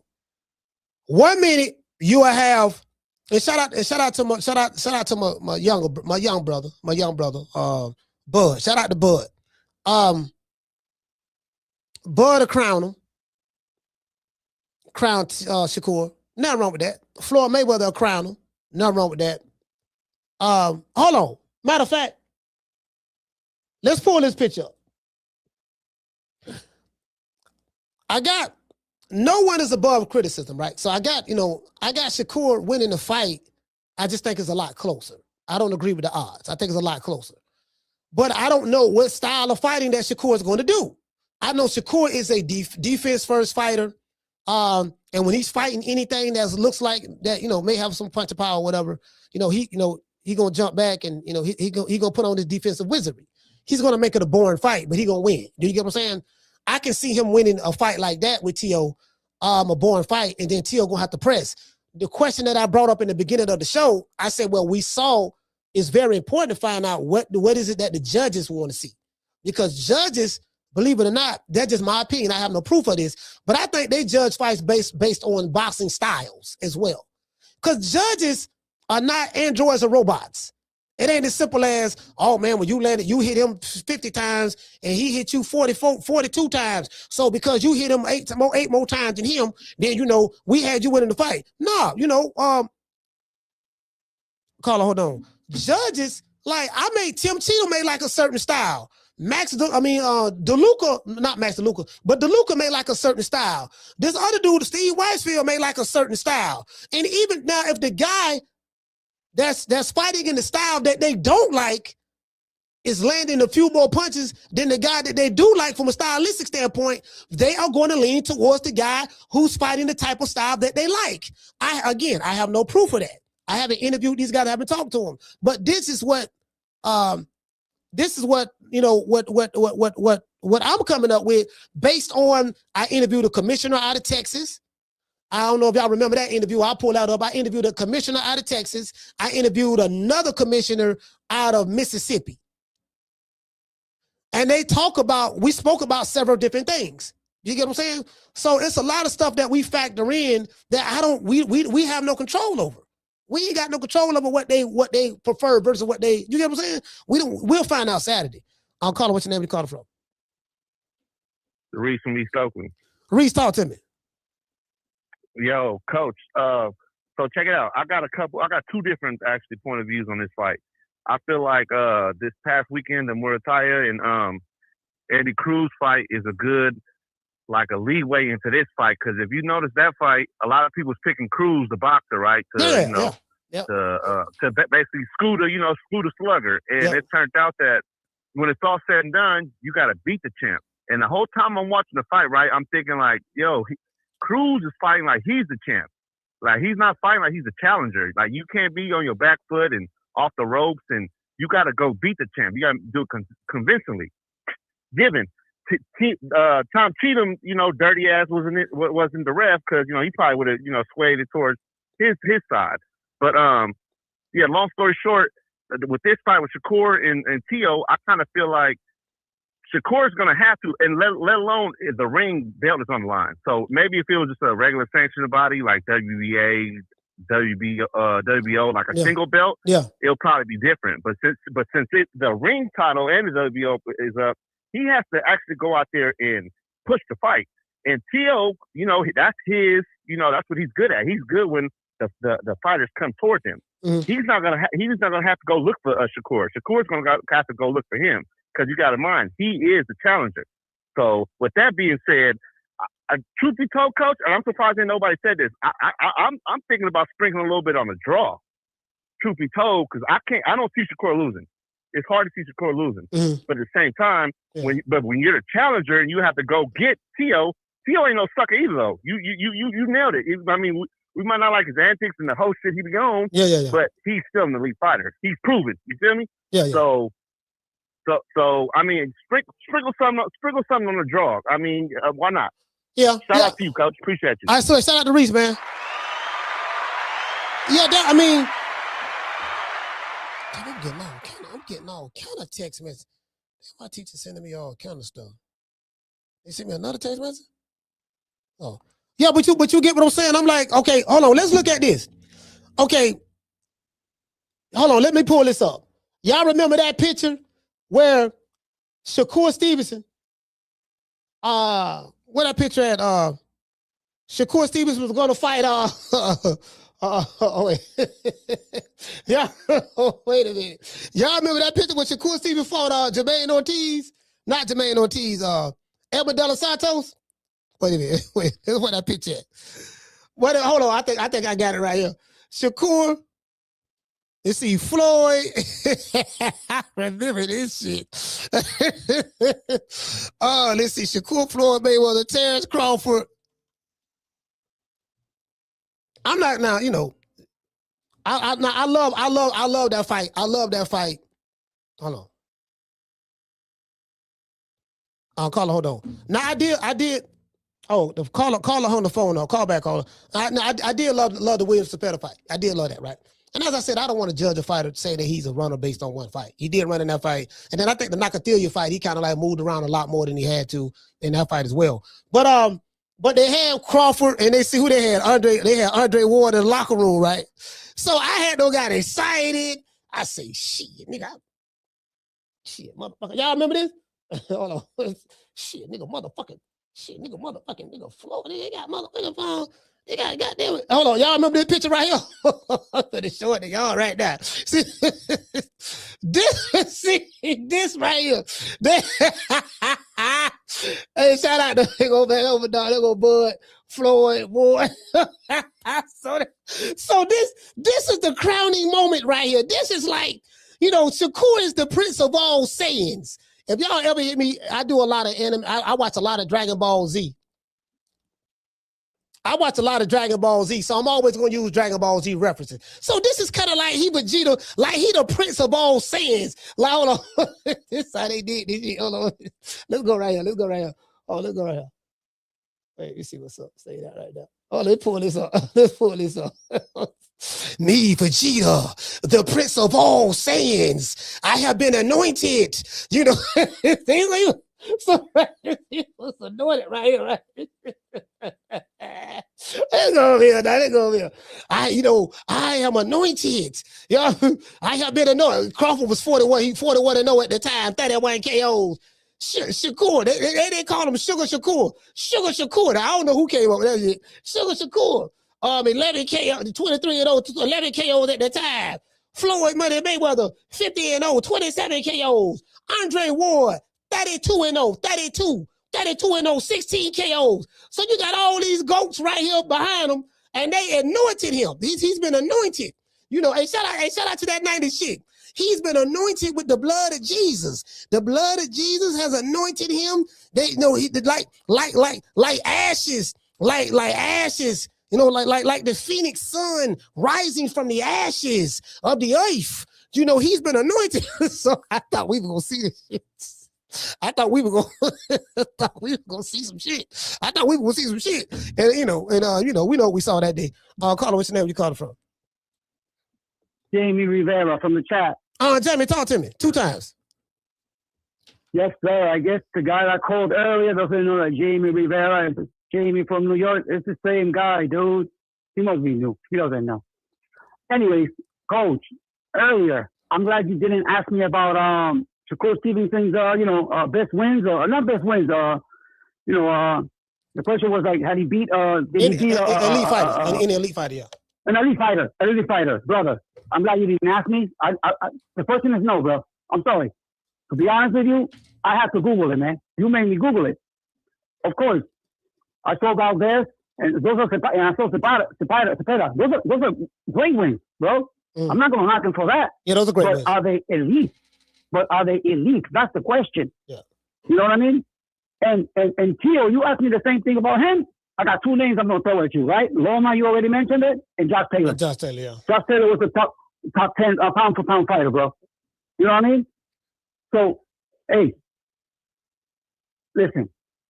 Again, I said earlier, you know, I was giving Shakur also props. You know what I mean? I also gave my reason why I like Tio. You know what I mean? But again, bro, I clearly said, you know, let the best men win, bro. They do have skills. Yeah, both guys like have skills. one Yeah. more than the other. Yeah, both guys got skills. That's Yeah. all. But again, hey, man, the guy that wants to bet, bro, that don't mean shit. We don't know these people, bro. Get out of your feelings. That's my call. Respect from New York. Absolute, fam. Peace. Yeah, hey, but no, I was laughing, right? Hey, hold on. I was laughing, right? Cause I say that this, right? Cause I had caught the Holy Ghost. Y'all know I be getting excited and shit sometimes. I had caught the Holy Ghost. I say, ooh, that's an iconic picture right there. So when I see a picture like this, right? When I see a picture like this, I expect to see. Hey, shout out to Coach T. Coach, what's going on, T? I expect to see I expect to see a James Toney versus not Mike McCallum. Michael Nunn, second to none. You getting outboxed. You're going, getting outboxed. You got to go get him. James Toney went out there, went and got him. Fought that man for $60,000. At that time, it was $60,000 when he got a shot at the title. And he beat him in his hometown. Went there. When I see this, when I say, I expect to see the fusion technique. This kind of like remind me of Dragon Ball, right? What we can at? They're like the fusion technique. What we gonna do? We got Kakarot right here. We got Kakarot. You know what I mean? What is he Vegeta. So he the prince of all Saiyans. Shakur has been anointed. You got the goat. You got 3 goats. 3 goats right here and a goat in training. We got 3 goats and a goat in training. hey, look here. Well, listen, we got 3 goats and a goat in training right there. You get what I'm saying? 3 goats and a goat in training. A billy goat. We got 3 goats and a billy goat. So, can this billy goat, can he take his power level, you know what I mean? Like again, like I've seen like Sugar Ray stopped motherfucker Wilfred Benitez in the 15th round. I'm not, when y'all, I'm just saying me, I have these expectations because I've been watching this shit so long and I'm like, dude, no, that ain't, when you got motherfuckers going to get a motherfucker. Nigga, I'm finna come get your ass. Pernell Whitaker, one of my favorite fighters of all time. Pillow fisted. He did not have punching power. However, Pernell Whitaker was one of the greatest defensive fighters I've ever seen. You can be, stylistically, you would think, okay, Pernell Whitaker is a pure boxer. He don't have any punching power. He gonna be on his back foot a lot, working lateral, doing a whole lot, you know what I mean? No, Pernell, he gonna keep his distance, stay far away so you can't hit him. Pernell gonna be right there. He can fight lateral, he can fight, he gonna be close to you because he don't have the longest arms in the world. So he controls the distance and range, and Pernell had excellent timing. His timing was second to none. So if you ask me let's look at some advantages. I think when it comes to timing, it's two fighters. It's a few fighters I think of got great timing. But in this particular fight, I think Shakur Stevenson definitely has the better timing between the two. I don't care how much power you got. If you can't hit me with that shit, it ain't gonna do you no good. And timing beats speed 7 days a week and twice on Sunday. Timing can also beat athleticism. Do you get what I'm saying? Like I said, it's kind of like Dragon Ball Z, right? If I got your timing, I know what you're gonna do, but then I got you figured out. I don't figure out what you're gonna do. I'm the prince of all Saiyans. You know what I mean? Ultra ego Vegeta. So I'm the prince. You know what I mean? I know what you're gonna do. My timing. How did you hit me before? How did you hit me before I landed the shot? I got better timing than you. I do think that Shakur got better timing. Better timing. I think Teo's more athletic. He does a lot of jumping around. He's very athletic. He can flip and do all that old crazy shit. He's a very athletic fighter. However, stylistically is what I'm anxious to see in this fight. What style is because I got an idea how Shakur gonna win this fight. I don't know if he's gonna hold his ground, and if he can do what, because I think when George Kambosos beat Teofimo Lopez, he kind of like held his ground in the center of the ring, and Teofimo kept trying to land that one shot, that one kill shot, and I think did he drop? I think he dropped Kambosos.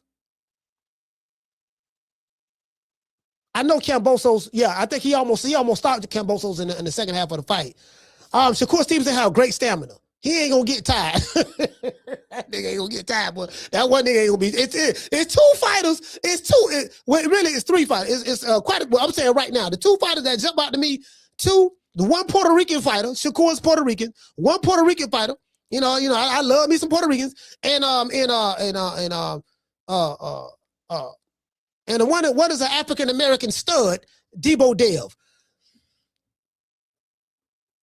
Dog, when it come to timing, if they get your time, I'm saying if this right, like everything, Shakur fights in the rhythm. It's all about timing, right? I don't think it's certain things that I can see that Teofimo may have a disadvantage at, and there's some things that I see he may can have an advantage at. I think a disadvantage is I don't think he's going to be able to outthink Shakur. So throw that out the window. If you're sitting there trying to, think too much, that's what he got you at. So it's called analysis paralysis. You so busy analyzing it, trying to think, you get paralyzed. That's what he wants you to do. And then he gonna go to peppering your ass with the jab. Hack up. And then as soon as you try to get close to him, jump back. Hack up, jump back. You get what I'm saying? He gonna do that. You know what I mean? Like, yeah, dog, you know what I mean? You can't hit me, dog. That right there, because he got you analysis paralysis. You know what I mean? And then that's one. Two, he got your timing down, right? So Shakur is very, very good at creating distance and understanding the range. He's very good at that. Now, I like to say this. I'm going somewhere with this. Don't show me this picture right here. You being anointed by the great Terrence Crawford, the great Floyd Money Mayweather, and the great Andre Ward. But you don't get out there and fight like them. You gotta, you know what I mean? You got it again.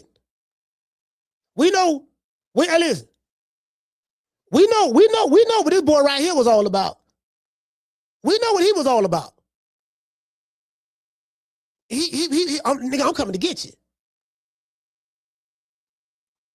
I'm gonna move up 3 weight classes in a 2-year span, and I'm gonna fight this dude in his weight class.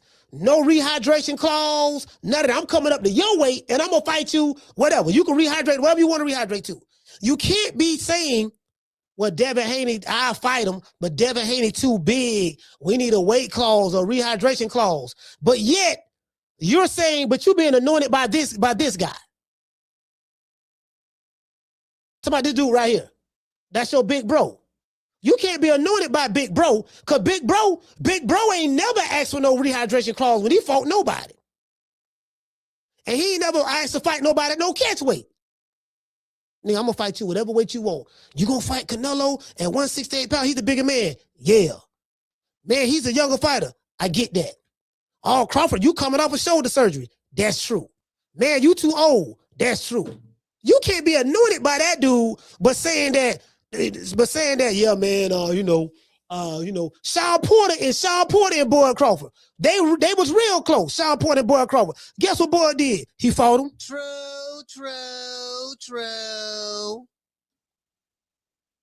I don't be around him. Sean Porter like my bro, man. We've been knowing each other a long time, bro. But get what? Brothers fight each other. So you can't be anointed by that dude, but you ain't moving like him. Now, I do like this fight. I like this fight with Shakur and Teofimo. Both of these guys I'm hearing getting paid $9 million.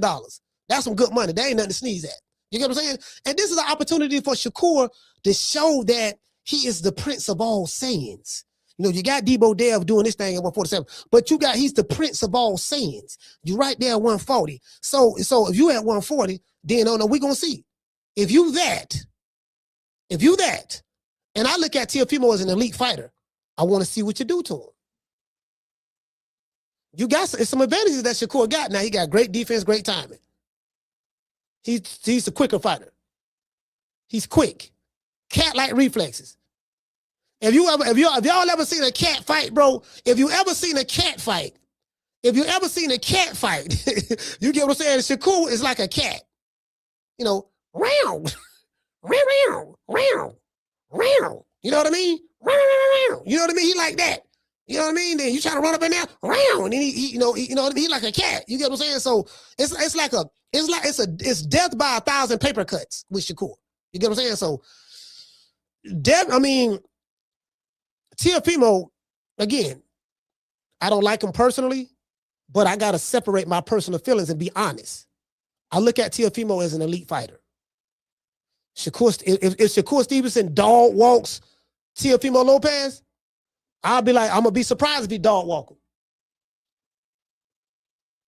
Cause I ain't never seen Teofimo get dog walked by nobody. Lomachenko couldn't dog walk him, and Loma was in his prime. You get what I'm saying? So I don't see him getting dog walked. I can see him losing a decision, but then at the same time, I don't know what style fight. What are these judges looking for? If Shakur decides I'm gonna fight this entire fight on the back foot and Teofimo is pressing the action, will those judges reward him for fighting on the back foot versus the guy who's coming forward? We don't know that. I don't have the answer to that. You get what I'm saying? If last week is the indication of what is to come, the pure boxers who was on the back foot, both of them lost. And they didn't get dominated. It ain't like they lost in dominating fashion. They didn't get dominated and they lost. One of them was a massive favorite over Raymond Mutathala. So I'm thinking if I'm Teofimo, you gotta press this dude. You gotta go at him. You gotta go at him. You're not gonna outbox him.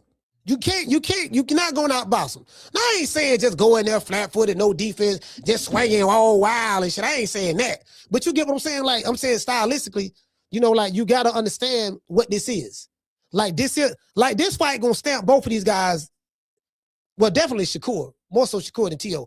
But it's really going to, like Shakur can make a statement, is what I'm saying. Caller, what's your name? Where you calling from? What's up, Coach Yamas from Brooklyn, man? Man, Brooklyn in the house, man. Talk to me, Yamas. Yeah, I'm excited, man. I'm very, very excited about this fight, man. And it's cool because you're talking about the Kambosos Teo fight. I was at that live, and I just think Teo just fought the wrong fight. He came out and got dropped in the first round. Yeah. Talking about he was going to take them out early. Yeah. And that wound up costing him decision, man. It was a split. That was Kambosos, Killer Cam, you got me calling him now. Yeah, Killer Cam. Yeah, hey, y'all, you know how we hyped it up. Killer Cam. well, I fuck with Cam heavy, man. Pause. Yeah. But anyway, it's going to be an excellent fight, man. But I think it's going to be a matter of Shakur making adjustments. That's going to decide what happens because Teo is going to be himself. He's going to come out He's strong. He's athletic. He's very explosive. Yeah. And because what worries me a little about the Shakur is that I've seen him kind of go out there and be a little passive when guys were stronger than him. Yeah. And that worries me a little. Not that I'm a fan of either. And I'll be honest, I'm rooting for Shakur. Yeah. But I think the odds are lopsided. So I think I'm going to bet on Teo. Because he ain't from Brooklyn, but that's a sidebar. But he ain't from out here because I happen to know he was fighting in amateurs in Florida. He was fighting in Florida. That's true. And I knew something was funny when he started talking that racism shit because some of my best partners is Puerto Rican, Dominican, and you would call me the N-word because that's my man. But for him to go that route and start talking that, I knew he wasn't from out here. Because we didn't come up like that at all. Hey, Yamas, this. I don't mean to interrupt you, brother, but I'm glad you brought up the N-word, right? And I tell people this, right? Because, everybody who say the N-word that ain't black don't mean they racist. It's a cultural thing. Right. I agree. You got dudes who came up in New York. You from New York. The Puerto Ricans and Dominicans, they call each other nigga all the time. That's a part of they use that word. They not saying another. See, context is everything. It's context. Yes. It ain't what you say, it's how you say it. But that's all I'm saying. So it's the way Teo said, it's nah, him and Ryan, they on some racist shit. You know what I mean? It ain't what they said, it was how they said it, how they delivered it. It seemed like it had malice and they had contempt, for people who look like us, the way they said it. So that's what I'm talking about. But you got dudes, I know dudes who, I'm in LA, you got dudes who may have grew up in a black neighborhood. They go into school together, this and that, and it is what it is. That's just how it is. It's always been like that, to my knowledge. Coach, one of my best friends, man, I used to be at his house chilling, and his pops come home from work, and he see shit wasn't done around the kitchen. He said, y'all niggas better clean up that kitchen. That niggas better have the food ready. And he's talking to his kids. He's Puerto Rican. It wasn't like you said, it's a context, man. Yeah, the context is everything. Nah, that turned me off on Teo, man. I'm a little slow on Teo over that. And I'm predicting a great fight either way. And I hope Tank gets a little inspiration from this, get his shit together, and gets a chance at the winner of this, man. Yeah, I'm a little under the weather, as you can hear. Man. Yeah, I hear, man. Well, listen, I know you're sick, man. But shout out to Yamas, man. I appreciate you, brother, man. I hope you get better, brother. Peace and love, baby. Yes, sir. Yeah, Yamas sick, man. This is the thing, guys. Context is everything. I'm gonna give y'all a perfect example.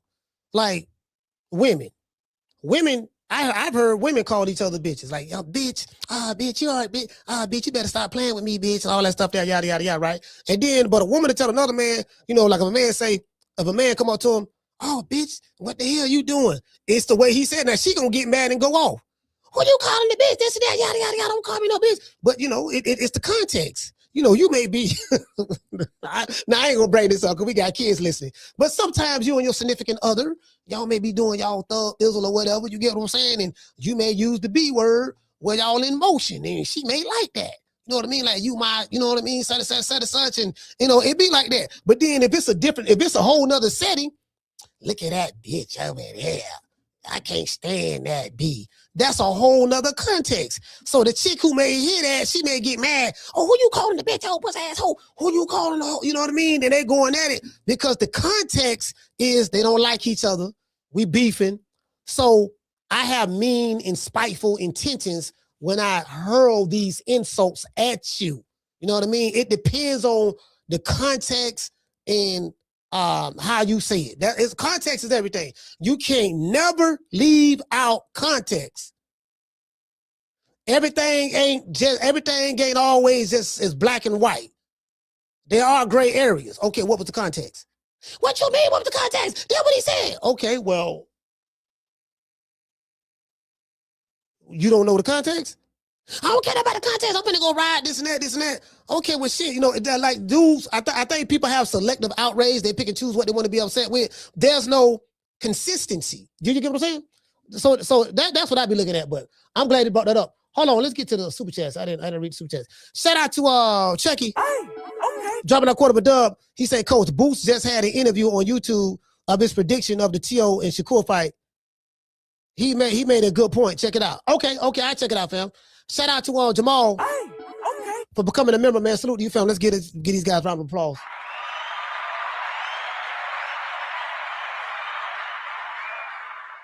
And see that's one thing about me, right? One thing about me, I'ma always be I'm gonna be consistent as possible.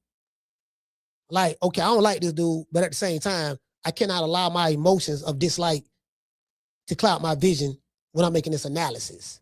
You get what I'm saying? Like, I can acknowledge, I cannot like you, but yet give you credit for good things. I'm like, well, I don't like the nigga, but he do some good things over here. He do some good things over there.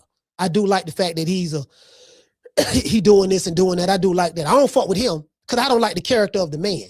So once if I don't fuck with you, it's because I don't like your character. And if I don't like your character, I ain't gonna fuck with you. You get what I'm saying? I can not fuck with you, not like you, while at the same time giving you credit. If I can give you criticisms and talk bad about you in one instance, I can also give you your credit and talk good about you in the other instance. You get what I'm saying? In the other instance, I can do that. So I don't like Teo at all. I used to like him. I used to like him, bro. He was my favorite fighter at 135. When he was considered one of the 4 kings, which I totally disagreed with. He was my favorite fighter at 135, Teofimo Lopez. My favorite fighter. And he made a believer out of me when he beat Loma. It's like, I used to like, that's when Teo was the takeover. He used to be flipping in the ring and stuff. And he concealed this racism, I guess, right? He wasn't, I didn't see the bigotry and all. He wasn't showing that. Then when he started talking about, man, top rank, don't like the black fighters and all that there, that's fine, cool and dandy, but that ain't got nothing to do with throwing hands in the ring. Again, I don't like him. I never like him. I saw that dude in Vegas. It was me, Mr. Tomato Can. Was Tequila there? I think, Keela was there. It was me, Keela, Mr. Tomato Can, Steve Kim was there. What's my main man that be doing the ticket, my ticket guy? It was a ticket dude. I forgot his name. Roy Jones was there. I think James Toney was there. We took the picture with James Toney. Teofimo and them walked in there. Ellie sucker nigga nutsack. First time he ever been around this clown, bro. I had disdain. I'm the type of dude like this here. If I despise a mofo, I can't even look at you. And then when I look at you, I'm just frowning up. If you see me looking at you like this, like, if you see me looking at you like this here. I am sick of hearing these bullshit Superman stories about the Wassa legendary Bruce Leroy catching bullets with his teeth. Catches bullets with his teeth? Nigga, please. Damn, I forgot the dude name, a ticket guy. Jim. What his name? Fuck, Jim. Let me look his phone name up. Jim Boone. I think that's his name. Jim Boone. Yeah, Jim Boone. That's who it is. Jim Boone. Yeah, man. So, I just, and then we was at the thing. Mr. Tomato Can came up to me. He said, Coach, he said, Coach, there go Ellie. Man, I rolled my eyes. Hey, you know how a woman look at a dude, and you know how the women back in the day used to roll their eyes? Like, hey, I listen. I rolled my eyes and I looked at it there like how the women used to back in the day, like, man, I'm like, nigga, please. Nigga, please. Man, I can't stand that motherfucker, man. Yeah, man, fuck him. Guess what? All these motherfuckers, they running up. We wasn't a lot of people. They were running up on T.O. and talking to his daddy and all that stuff there. I ain't saying nothing to the motherfuckers. Man, fuck them. I ain't one of them type dude. I stand on what I say. If I say I don't like it, I don't fuck with you, I ain't fucking with you. I don't give a fuck who you is. Call him which name we call it from. Hey, what's happening, Coach? It's your partner, Freddie, man. Man, Freddie, man, East Oakland, man. Talk to me. Yes, sir. Hey, man, you're 4 days away. 4 days away for the good fight card, man. I can't wait. And it's like I know Keyshawn Davis gonna be entertaining. You know, so that's how you get down. But I just hope, you know, Shakur, you know, and Lopez, I hope that be an entertaining fight as well. You feel me? Yeah, I think it will. I think it will. I think they're going. I think both men going to do their thing. You know what I mean? The thing is, Freddie, I don't know exactly, you know, what style of fighting that Shakur going to come out with, and then what is it that the judges are looking for? You know, because me personally, Fred, I'm just saying again, I don't have any proof of this, but I believe, based on my observation in this era, judges like a certain style. So they, you know, that's just like if you fight in Texas. If you fight in Texas, if you're a pressure fighter and you fighting a pure boxer, 9 times out of 10, the judge are gonna go for you just because that's what they like to see. And so if you come in there with a style that they don't like, it's gonna be very hard pressed for them to give you a round, especially if it's a close round. If it's a close round, they always gonna lean towards the pressure fighter. The aggressor. Yeah, the aggressor. Yes, sir. Yeah. Well, like for what they were saying, like, you know, like in the, you know, like, you know how they show the thing on YouTube, like when they training and everything. Yeah. Like Shakur, like he gonna put the pressure on Lopez, like he gonna, you know, bring it to him. That's how Shakur was talking. You feel me? Oh, he say he gonna step to him? Yeah. Yeah, he gonna have to. Yeah, he gonna have to. See, though, you know what they like Tyson said, though, everybody got that game plan until they get cracked. You feel? Hey, check this out. Hey, Freddie, before I let you go, let me tell you this here. This weekend, what people said, Andy Cruz, you got to take the belt from the champion. You got to take it. He didn't take it. So I want to ask you this question here. Who's the champion in this fight between Teofimo Lopez and Shakur Stevenson? Lopez is the champion, right? Lopez is the champion. I think he's the WBO champ and he has the Ring Magazine belt. So in order for Shakur Stevenson to win, he's going to have to take it. Yeah, he gotta do the same thing like Crawford did to Canelo. He gotta go get him. He gotta go get him. Yeah. Yeah, we got to keep that same energy. We got to keep that same energy now. If you're gonna say, well, Andy Cruz didn't deserve to beat Remy Mutatala because he didn't really take it, he was on the back foot too much. Okay, well, you got to keep that same energy with Shakur Stevenson because Teofimo Lopez is the champion. He's the champion, so you gonna have to. He gonna have to do that shit. That's all I'm saying. Yep. But then I just hope Lopez. I hope he don't try to fight like Madonna. You know what I mean? Doing that, you know, like remember how Madonna was fighting Floyd.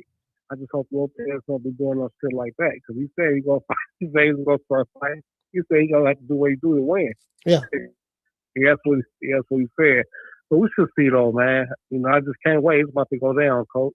All right, for sure. Shout out to Freddie, man. Salute, fam. Always good talking to you. Yeah, man. Yeah, Shakur got to go get him. He got to go get him because if you're saying that you got to take the belt from the champ, well, he got to go take it. He got to go take it. And it's a certain style that he's going to have to fight, and he got to go take it. He got to go fight Shakur. He got to go fight Teofimo the way he fought Jamel Herring. When Shakur beat Jamel Herring, he took it. Now, of course, Jamel Herring was old and you know, Shakur used to beat this man in sparring all the time, so you know it is what it is. But he got to go take it. It's that simple. He got to go take it.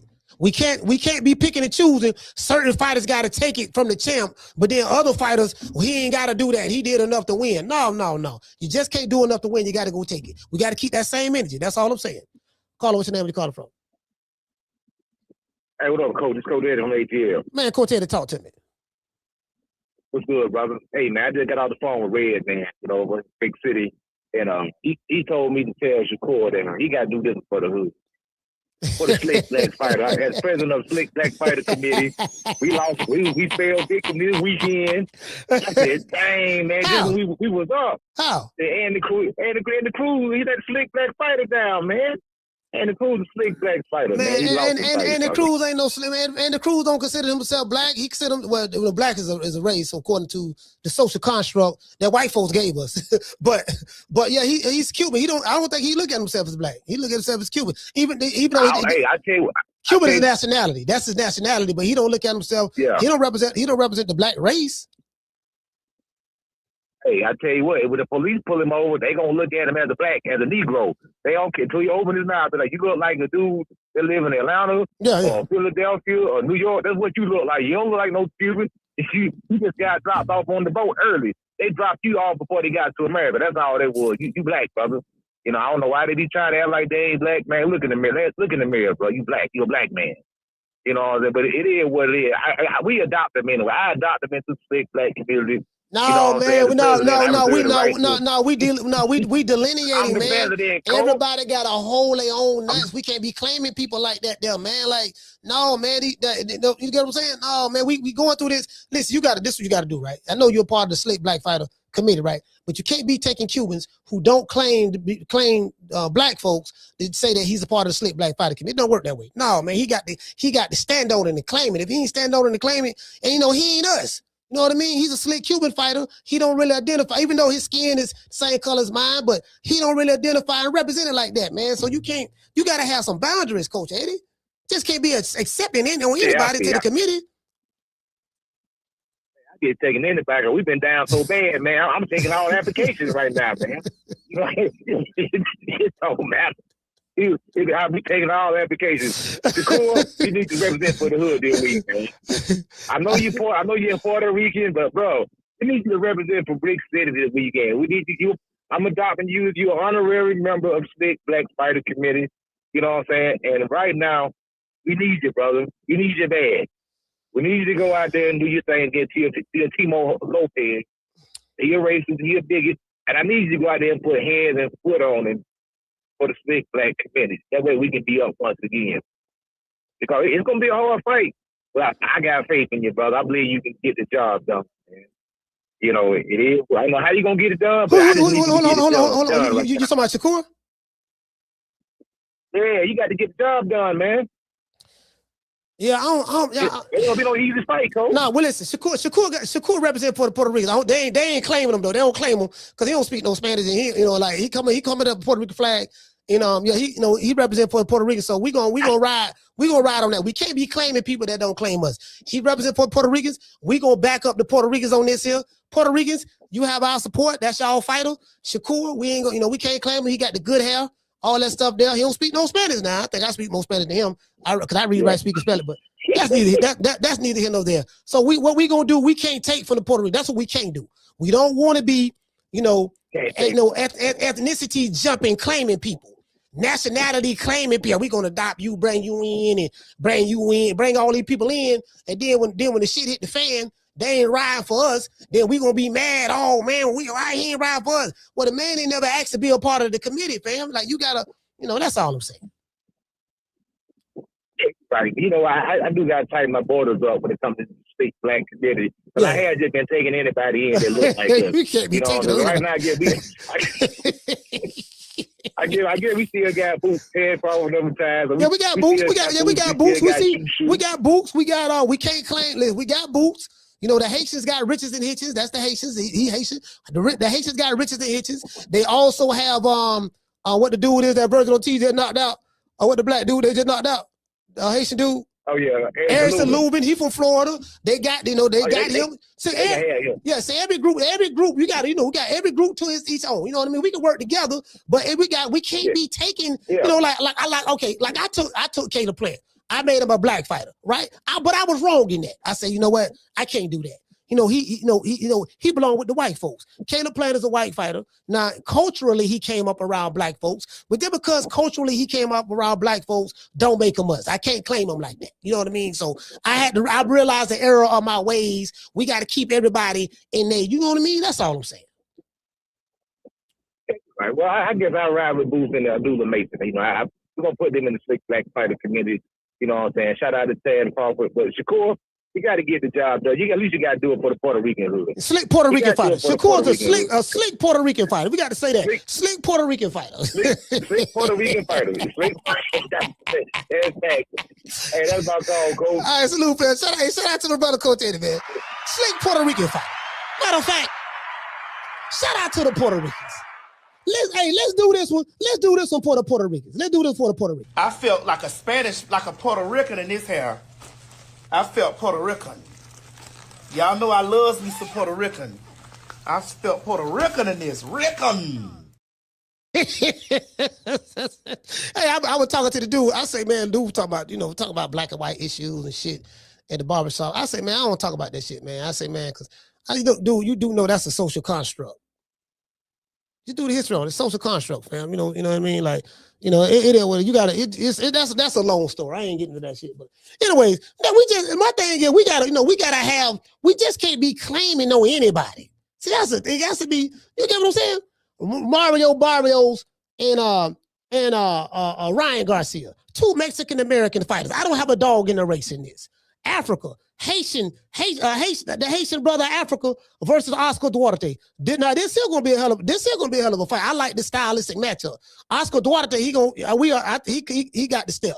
He gonna step. Like this here gonna be, on paper, a tough fight.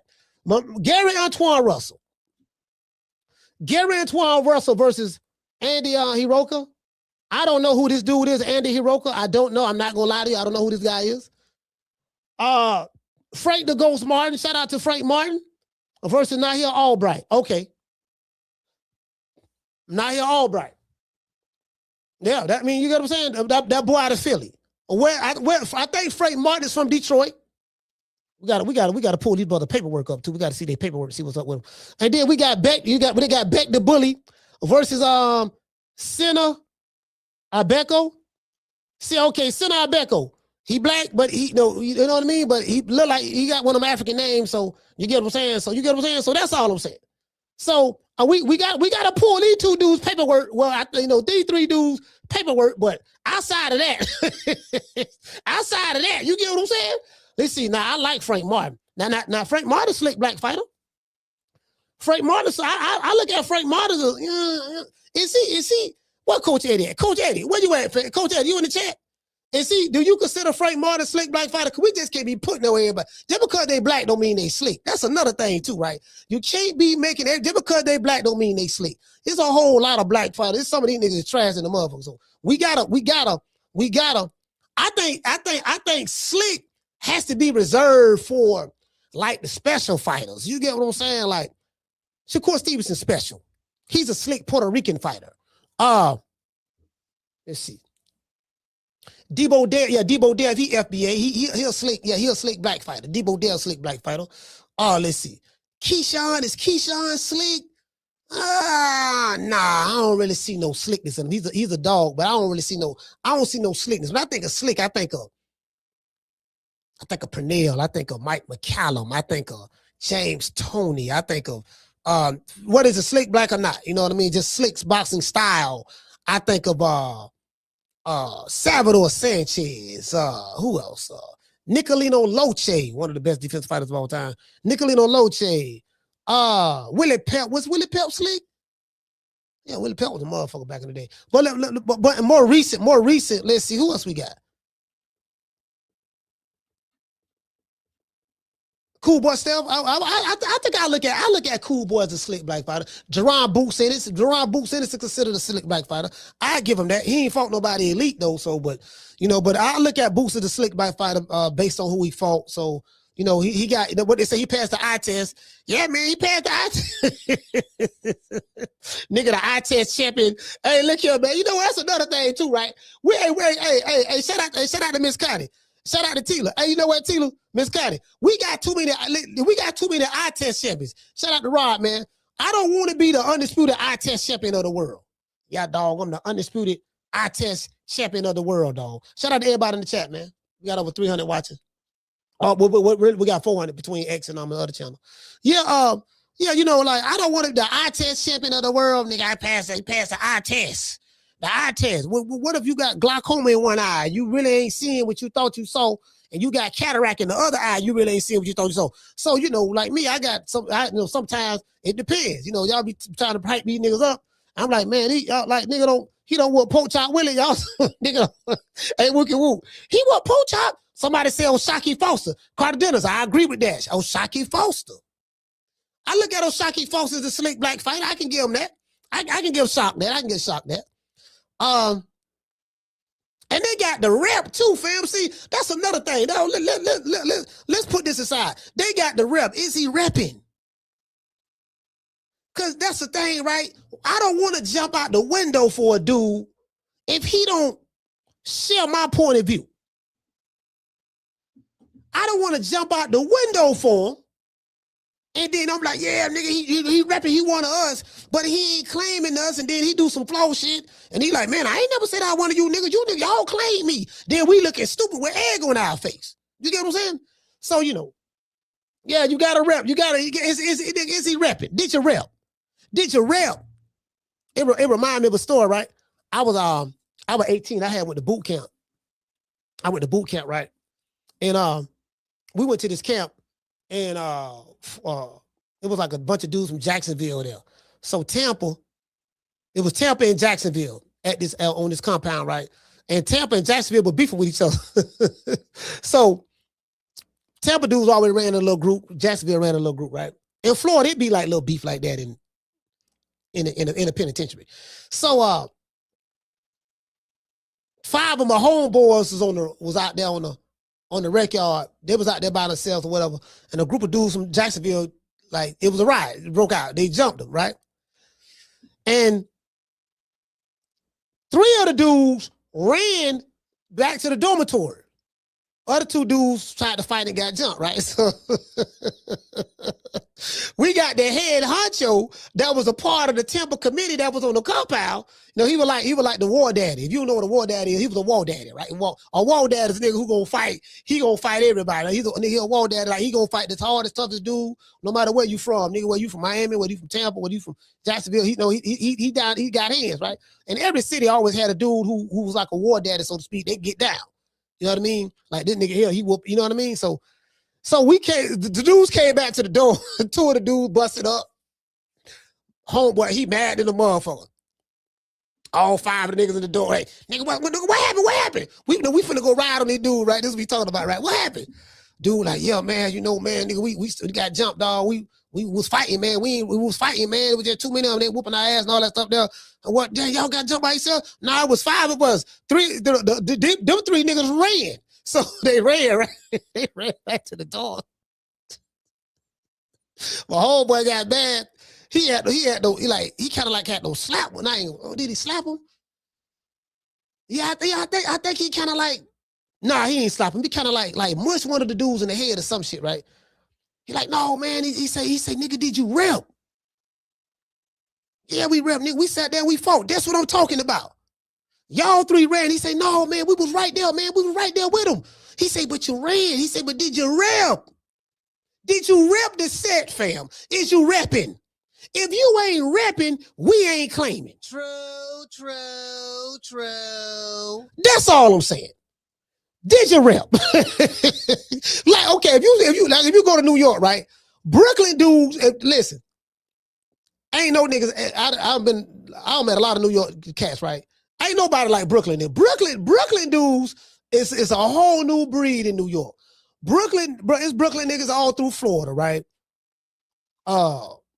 Everywhere you listen, any city you go in, you're gonna meet somebody from New York.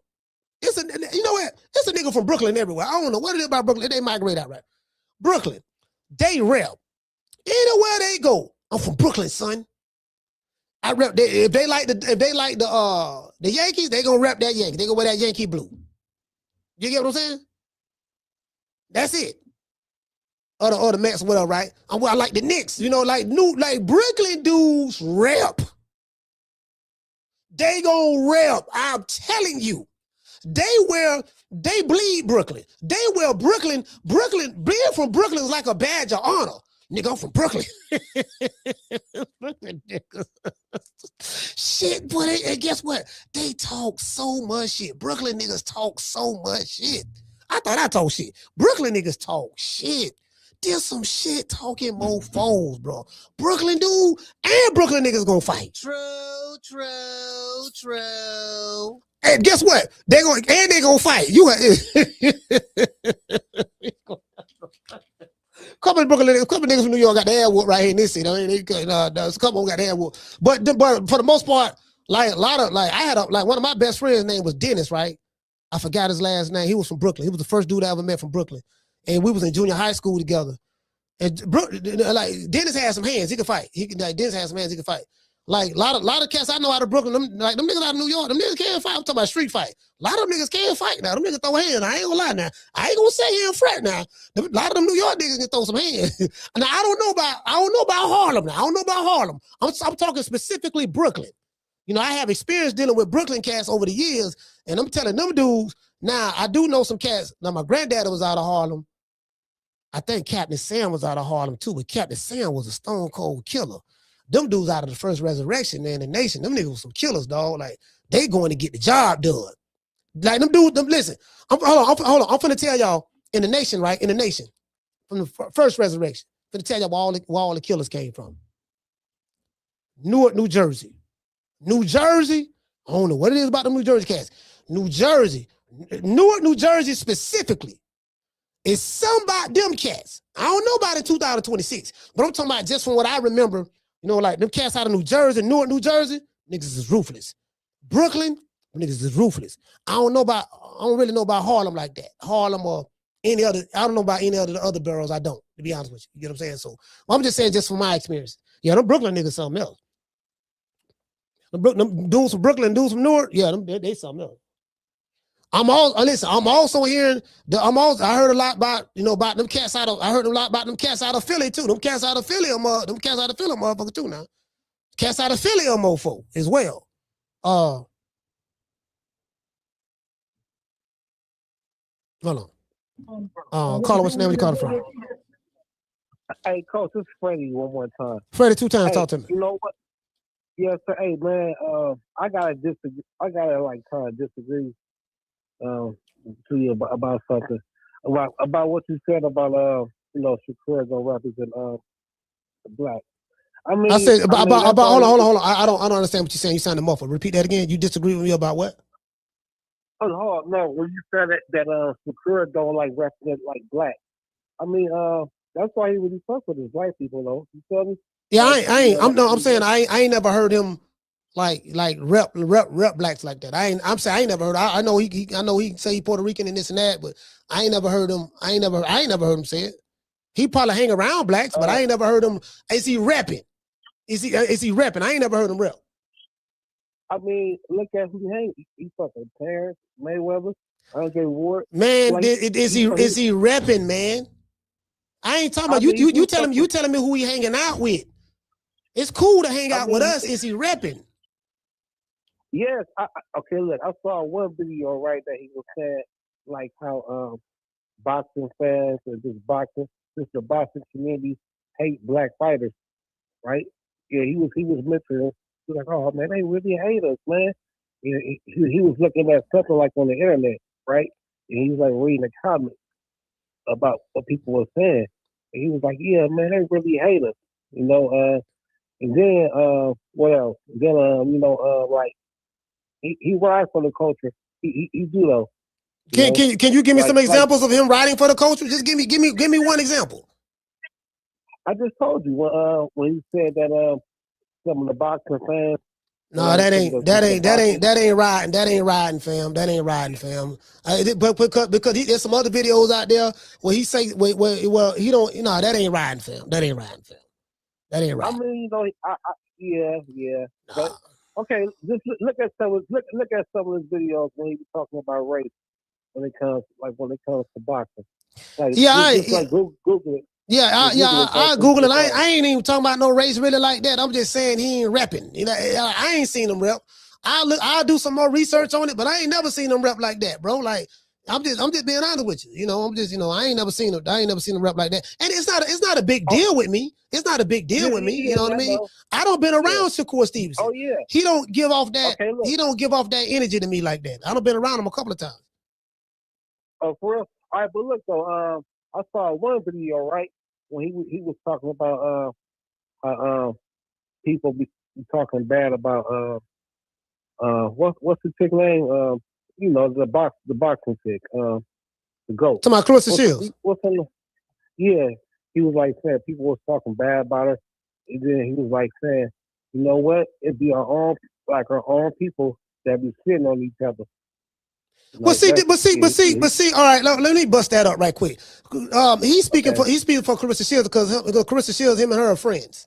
So that's a friendship standpoint, right? And then another thing too, right? This what let me know these dudes ain't standing on that. Ain't none of these dudes really repping. I'm telling you, right? Ain't none of them repping. None of these fighters is repping. If I want to be honest, you know what I mean? Because if they were the first dudes. What they did, they forgave Teofimo and they forgave Ryan Garcia, and they still face buddy with him right now. Oh man, Tio ain't like that. Shakur said this stuff. So come on, I can't go for it. I hear what you're saying. I hear what you're saying, but we just gonna agree to disagree. We're gonna agree to disagree. Yeah, it's all good, coach. You know, it's I still got love for you, dog, man. Yeah, for sure, man. Shout out to Freddie, man. East Oakland stand up. I mean, again, this ain't no, this ain't no South Africa apartheid, Nelson Mandela type stuff I'm talking about. I'm just saying it is what it is. These dudes ain't that. Like, these niggas ain't that. They ain't none of them that. None of them. And listen, if I'm keeping it the bean, I ain't putting it on Shakur. I'm not putting it all on Shakur. Ain't none of these dudes repping like that because they don't, that's not who they are. They pick and choose, right? And that's cool, but these dudes don't take that position. Whether it's the Russells, whether it's they dudes don't take that position. So I don't hold these dudes to that standards. Nah, I ain't shit. These be the first nigga jumping out the window. Oh man, Tio ain't really like that. Man, what the fuck? Did you hear what this nigga just said? No, Tio Ryan ain't really like that, man. I know him, he ain't like that. Nah, you gave him a pass too fast. That let you know you ain't even in tune with you ain't even in tune with the culture. You ain't ride for the culture. Cause how you ride for the culture, but you giving them passes, and not only are you giving them passes, you coming out openly apologizing for him in public. No, he really ain't like that. He ain't really say I'm sorry for what he said or did. No, they really ain't like that, dog. They really ain't. He just doing it to sell the fight. Yeah, he called me a nigga and said that, we call us monkeys and, we in the fields and all that stuff, watermelon chicken. Yeah, he said all that, but, call my mama, ain't called black women, ain't Jamama and Uncle Ben. Yeah, he said all that, but he really ain't like that. I know him. He was just playing. True. Nah, I can't go for that. I can't go for that. I can't go for that. Nah, I can't go for that, dog. I can't go for that. Shout out to Kerry Pete. Dropping that quarter of a dub. He said, Coach, I started laughing as soon as you mentioned jail. I think he knows Tybo. Yeah, I think he knows Tybo. Down from the bar, there's a platform stage. People pimping, sharp as razor blades. Hey, he said, I think he know Tybo, man. Yeah, Orlando Black, man. White boy Dennis beat the brace on Black, man. He whooped him in front of all of Zamunda. It was all of us out there. He whooped Black. Listen, goddamn white boy Dennis, white boy Dennis beat the brace on Black, man. So, God, but he let down the whole, my homeboy Donnie say, Black, you let that little itty bitty white boy whoop you? He say, Black, you 5'10". Look at them long ass arms. That dude Dennis short. Look how short he is, fam. You like, come on, man. You let this little itty bitty white boy whoop you, Black. Man, Dennis beat the brace off of Black, man. True. I'm talking about, I was in shock. Listen, I was in shock. I was like, God damn, he doing this to Goku. I was like, he beating Goku? God, what is this strange energy coming from him? What is this strange power that's resonating from this little white guy? What is this? Bro, like, listen, I told y'all this shit. Nigga, we had no red. Check this out. We're on the rec yard. This is a long time. This is like in the 90s, right? We're on the rec yard, right? And we on the rec yard, and anybody who ever been incarcerated, unfortunately, I have, so I'm sorry about that. But anyway, they got like work call. They say work call recreation rec. They can work call rec. Rec is short for recreation, right? So work call is they call work call. You got to go out. And, you got to go on your duty. Some people work in the kitchen. Some people are houseman. Some people work on the rec yard, picking up paper, all that stuff. There. Some people work in the barbershop. Some people work in the in like the warden's office, whatever, right? Whatever, law library, whatever your job is, right? Black was inside. He worked inside grounds. They said work call red. Everybody got to go. Then they got a store on the compound called the Canteen. It's a store. It's like the store, right? They got all kind of zoom and whams there and all that shit there, right? Cooking and cracking and shit, right? So everybody used to have to go during the work week. Everybody had to go on the rec yard and line up on the fence. Go in the rec yard, line up on the fence, and then the officer send 10 people at a time to go to the store. And then you got to wait till them people come back. Then he'll release more and stuff like that, right? That's how it was, right? So Black was this dark-skinned dude from Orlando. He looked like Kimbo Slice in his face. Like he looked mean, arch eyebrows, he got like his eyebrows, he got, menacing eyebrows, right? Dark-skinned dude. Mean as never smile, look mean as a rattlesnake. And a lot of people were just, were just scared of Black. Just some dudes you be scared of just based on how they look. And then you could have found out these niggas can't throw no hands. Shout out to the Real McCoy. Hey, okay. Jumping out $2 super chat. He say Bud pulled up on T.O., but once he did, he copped deuces. Yeah, he did. Yeah. Motherfucker can't, he can't throw no hands. That's why looks are deceiving. Carla, hold on. You can't be caught up on looks. Just because a motherfucker look like he can fight don't mean he can fight. And just because he got size don't mean he can throw hands. Just because, don't mean he can throw hands or can't throw hands. Just want to throw that out there. Shout out to Ricky. Hey, okay. Jumping out quarter of a dub. He said, Coach, Black didn't use the 5 styles of boxing against Dennis, bro. Yeah, so check it out. So Black was like, Black couldn't fight, but didn't nobody know that. So we on the rec yard, Black say, yo, man, he's selling spots. Like everybody had to get in line. So Black was always the first one out there on the line because he work out there. So what he'll do is, it'll be people who haven't got to the store in the back of the line. He say, hey man, I'm selling this spot. What you selling it for? Hey man, get me 2 packs of cookies, to get me a pack of cookies and a honey bun, or get me 4 soups, like ramen noodle soups. Get me that right there. You know what I mean? Okay, so just to get that spot. White boy Dennis was like number 3.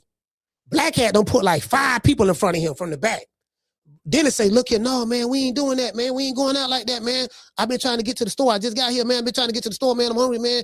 I'm telling you, man, I ain't going out like that, man. You ain't not putting nobody in front of me. So Black felt so offended, that Dennis did that. Because this is a little small white dude. And Black is a tall, bigger, menacing figure, right? He like, the nerve of this white boy trying me like this here. Who the fuck you think you is, white boy? Nigga, I'm Orlando Black. He ain't say that, but this is the aura he was giving off. Like, what this little punk ass white boy? We thinking the white boy finna get his ass, boy. We think he finna get his ass beat. I'm like, man, Black, man, leave the dude alone, man. Like, little white dude, man, let the man go to the store. You can't be putting people in front of him like that. No, man, Malachi, fuck that. Nigga, fuck that. No, man, white boy be trying me like that. I got a reputation to keep up. He said, white boy, he said, better watch your mouth now. I'm gonna slap 5 to your mouth. I'm gonna slap 5, not fire, 5. I'm gonna slap 5 to your mouth now, white boy. You better go ahead on now. Then it's like, man, no, he said, no, man, forget that, man. I ain't going nowhere. Ain't nobody getting in front of me. And he got back in the spot. So Black said, no, white boy, get there. Meet me over there. Get there. I'm finna beat your motherfucking ass. Get there. When somebody tell you get there, that means meet me at the destination. We finna fight. White boy Dennis, I don't told this story before, but it reminded me of it. White boy Dennis ran he beat Black over there. Don't meet me there, beat me there. He beat Black over there. Took his shirt off, went to bouncing around. Like, yeah, what's up? What's up? No, what's up? He was shadow boxing and stuff, right? Black walking. Black took his shirt off. I'm trying to talk Black out of it. I say, man, Black, man, leave the little white dude alone. Leave the little white boy. Leave the man alone, man. Because I felt like Black was bullying the guy because he was small. I don't like bullies. I said, man, don't bully the dude right there. Man, let the man, no, man, fuck that, man. They ain't gonna be talking to me like that. Man, Black went over there. Goddamn Dennis whooped Black ass. I ain't gonna tell y'all the particular because it's a long story. He whooped Black ass. When he whooped Black ass, Black got up. Black leaking. He bleeding and everything, right? He ran to the bathroom. White boy Dennis chased behind him. I chased behind white boy Dennis. Black hit the bathroom. I hit the This on the bathroom on the rec yard. I hit the bathroom. Black hit the bathroom. Dennis hit the bathroom behind him. I hit the bathroom behind him. Black in the bathroom putting water on his face because he leaking. He bleeding. Up in his chin, right? I come in there right behind Dennis. Dennis like, what's up? Bouncing around. What's up? What you want to do? Black turned around. Now he towers over Dennis. Black turned around. He said, "No, you know what, dog?" He said, "You got it, dog." He said, "You got it, dog. You got it, big dog. Big dog. You got it. You got it. You got it, dog. You got it." Black ain't want no more smoke. Black, fucking knocked the fight. Man, that shit was funny. Hey, Carter, what's your name? Where you calling from? What's up, Coach? Uncle Charles, Alabama, talk to me. Oh man, let me tell you something, man. Lopez don't know how to control that goddamn mouth here. Yeah. That little big ass hook nose, that big ass Sasha ass hook nose. Yeah. I tell you what, Shakur, hit him in that goddamn banana ass nose. And his ass is, hey, don't hit him on the head. Don't hit him in the stomach because he got a cast iron stomach. But hit him right in that helicopter nose he got. That's how you whoop his ass. See, he needs that ass whooping like my friend Turpentine. I said, Turp, don't go around there fighting them young boy around there. You know you got sugar diabetes. Well, he must have had an attack because they laid his ass the fuck out around there. They took his shoes off and hung him over the electrical wire. They don't whoop your ass to your shoes in case of fuck off. Let me tell you something. Whooping him like that, Shakur, don't give him no break. Whoop the N-word right out his ass. See, they think because we use it, they got a free pass to use it. I say you got a free pass to get run over by a car. But that's what I would do. See, that's what I would do. I wouldn't tell nobody else to do that shit. I wouldn't do that. Hit him in that damn nose, because I seen it. He don't care. Sometimes he do things to himself. He realize what the fuck he doing. He put his finger in his nose one time. It took him 10 minutes to get that some bitch out. Put that foot up his ass so deep that you're going to have surgery to get it out. Appreciate you, goddamn. Appreciate you, Coach. All right, shout out to Coach. Listen, man, shout out to man Uncle Charles. Hey, well, you know what? Uncle Charles, in order for Shakur to do that, he's gonna have to fight him. He's gonna have to. I'm gonna tell y'all this. I would love to see Shakur put on a. Let's say this. If Shakur really is elite, and I think he's an elite fighter, but if he's really that levels above Teofimo Lopez, he got to beat him like that. He got to beat him like Floyd Mayweather did Arturo Gotti. He got to beat him like Terrence Crawford beat Errol Spence. He got to beat him like that.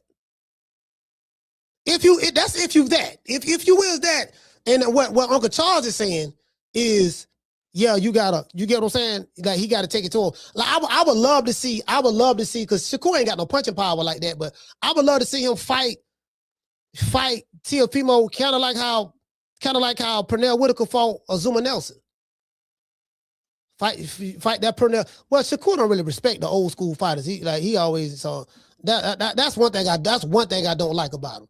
He don't respect the old school fighters. He's ignorant when it comes to the history of boxing. He's a great fighter, great talent, but when you go to shitting on Ali and shitting on Ray Robinson, like he said Ray Robinson was a bum or some shit. Like, my nigga, like, what? Yeah. And so he gotta, like, bro, like, he just gotta. It's just the shit he be saying, bro. Like, I can't fuck with it. Like, son, he be saying about y'all. You know how I am. That's a pet peeve of mine. Y'all know that the worst thing you could do to me when you go to shitting on the old school dudes and they go to talk about you better than them, but you ain't done a tenth of what they did. True. Niggas talking about brothers, cousins. That's my friend. That's my homie. I was watching somebody. I don't know how true this is. I don't know how true this is, but somebody told me. I don't know how true this is. But who is this? Oh, it's somebody in jail. New Jersey man who stole a luxury car from Eagles.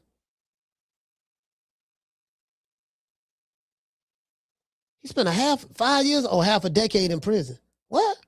For stealing the car? Oh, well, I can't get mad at that, man. Don't do the time. Don't do the crime. You can't do the time. Don't do the crime. It is what it is. I'm sitting there looking at Twitter. Let me show y'all what I'm looking at. Yeah, but anyway, hold on. Let me finish. Back to black, right? So we at the dormitory. So we go back to the dormitory. I'm laughing like a motherfucker because it's me, my homeboy Donnie, my homeboy Mud, Donnie from Liberty City, Mud from the Brown Sub Projects, Liberty City, and Donnie from the city. I think he from the Scott Projects. And then you got Brown. We got the subs. Mud from the subs. And then my homeboy Skibo. Skibo from P. Rhines. He from down south.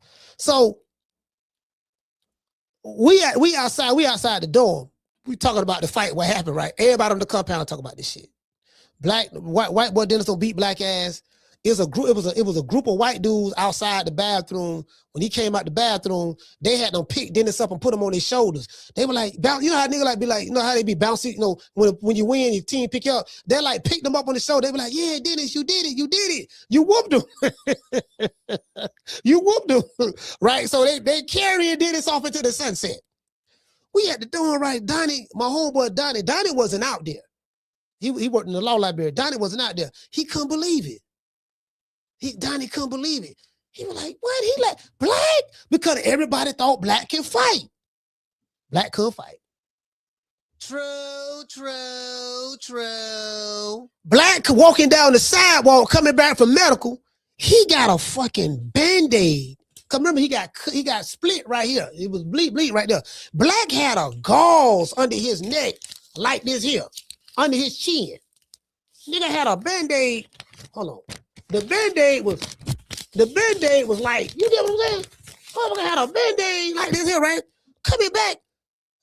Bro, I'm laughing like a motherfucker. And it was kind of like red because it was bleeding a little bit. Bro, I'm laughing. Bro, I couldn't stop laughing, dog. Black had this gaze. He was walking like, he had, you know how somebody have like a gaze, like they staring off into space, like they not in tune to anything that's going on. Black had a shocked look on his face. Like he couldn't believe it.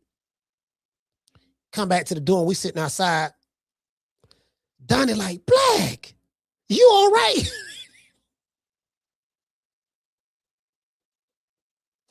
Black, you all right? Black, how you let that white boy, little ass bitty white boy whoop you? Black, how, what, tell me what happened, Black, tell me what happened. So it's me and Mud, Skibo, I'm laughing, I ain't saying, I'm laughing like a motherfucker. So Skibo right there, Mud right there, Donnie right there. Donnie got a lick of disbelief. He said, Black, you owe me an explanation. What happened? Black said, man, I was out in the rec yard, man, selling spots, man, and the white boy tried me, so I told the white boy to get there. And he ran over there to the spot. And the white boy whooped me, man. Like, I couldn't believe. He said, Black, how he whoop you? Black, look, I told you, look how short he is. You Black, that little short white boy, how he whoop you? Black, you got them long ass arms. Why you ain't put the jab on him? So Mud, my homeboy Mud was shadow boxing, showing Black. Look, Black, see Black, man, you almost the same height, Black. Black, you pull to shoot the jab out there and keep him on the outside of the jab, Black. So Mud shadow boxing, showing Black what he should have did. Black looking in space though. Donnie say, Black, no, Mud. So then Mud said, Black, you know what the problem is? You was bobbing when you should have been weaving, and weaving when you should have been bobbing. Donnie say, Black, man, fuck that shit, Black. We ain't going out like that. Black, this is what we gonna do. First thing in the morning, when they call rec again, work call and rec, we going out there. I ain't working tomorrow. I ain't going to the law library because let them know I ain't going tomorrow. We going out there and we gonna whoop that white boy ass. Black like, man, I think the white boy know Tabo. He say, Tabo? Tabo ain't no martial arts, Black. That's a weight loss exercise by Billy Blanks. Some of y'all don't know who Billy Blanks is. Billy Blanks was a black, he's a black martial artist. He still be doing this thing. He be on TikTok and stuff. And he's come out with a lot of, all his movies was trash. But he had a workout exercise called Tabo where he incorporated martial arts in the weight loss, right? You know, they did that there, right? Billy Blanks was that guy in the early 2000s. Early 2000s, y'all look up Billy Blanks. Late 90s, early 2000s, Billy Blanks, y'all look him up. Donnie say, Tabo? Black, that ain't no martial arts. Bro, I'm on the ground. I'm crying laughing, bro. Cause I know Tabo ain't no martial arts. He act like this dude was a black belt or a kung fu master or something. He said, man, I think the white boy know Tabo. Daddy say, So Donnie, tears had no welled up in Donnie's eyes. He say, Black, fuck that shit, Black. We finna go out there tomorrow, Black. And we go out there, you gonna whoop that cracker this time. You gonna whoop him. Black say, man, Donnie, I want to fight him again, right? I do. Everybody laughing at me shit. Malachi over there laughing. I'm laughing at the nigga face. He said, I want to fight him again, right? But I'm scared if I fight him again, I'm scared he gonna whoop me worse than he did last time. True. Dog, tears had no welled up in Donnie's eyes. He had a look of disbelief. He say, Black, you don't want to fight no more? Black, he knocked the fight out of you? Oh my gosh, Black, you let down the whole Black community. We was counting on you. True. Black ain't want no more smoke. Nigga motherfucking Dennis had no knock the fight out of him. Dennis had no knock the fight out of him. He ain't want no more smoke. Nigga, Donnie had, bro. Donnie, he was so hurt. It was kind of like on Dragon Ball Z, right? Every time like Goku get killed fighting to save the planet, when he had to fight, when he got to fight to save the planet, anytime something happened to Goku, it's like everybody started crying like, Goku, no. It was like that. It was like Donnie was like, no, cause like, no, Black, he knocked the fight out of you. You don't want to fight no more. Black, you don't let down the whole Black community. We was counting on you. Man, like Donnie took that shit to heart, bro. True. Yeah, man, he took that to heart, bro. Like he was hurt about that shit, man. Like for real. You know what I'm saying? Let's give everybody a round of applause. That nigga was hurt, bro. Yeah. Yeah, hey, bro, he was hurt, bro. Like, nah, for real. Bro, he was hurt. He was, bro, like, that's why I understood. I understood what a lot of the Wilder fans, including myself, but I didn't feel that way. I was like, man, I was hurt. I was more disappointed than anything. But when I thought about it, I understood how the Wilder fans felt just seeing the Wilder get beat like that by Tyson Fury on Black History Month. It wasn't the fact that he lost. Okay, you lost. Okay, cool. It is what it is. But it was the fact that, fam, you lost on Black History Month. You could have lost in March. You could have lost in January. You could have lost in April. You could have lost in May, June, July. You could have lost, no, but not June, because June, that's Juneteenth.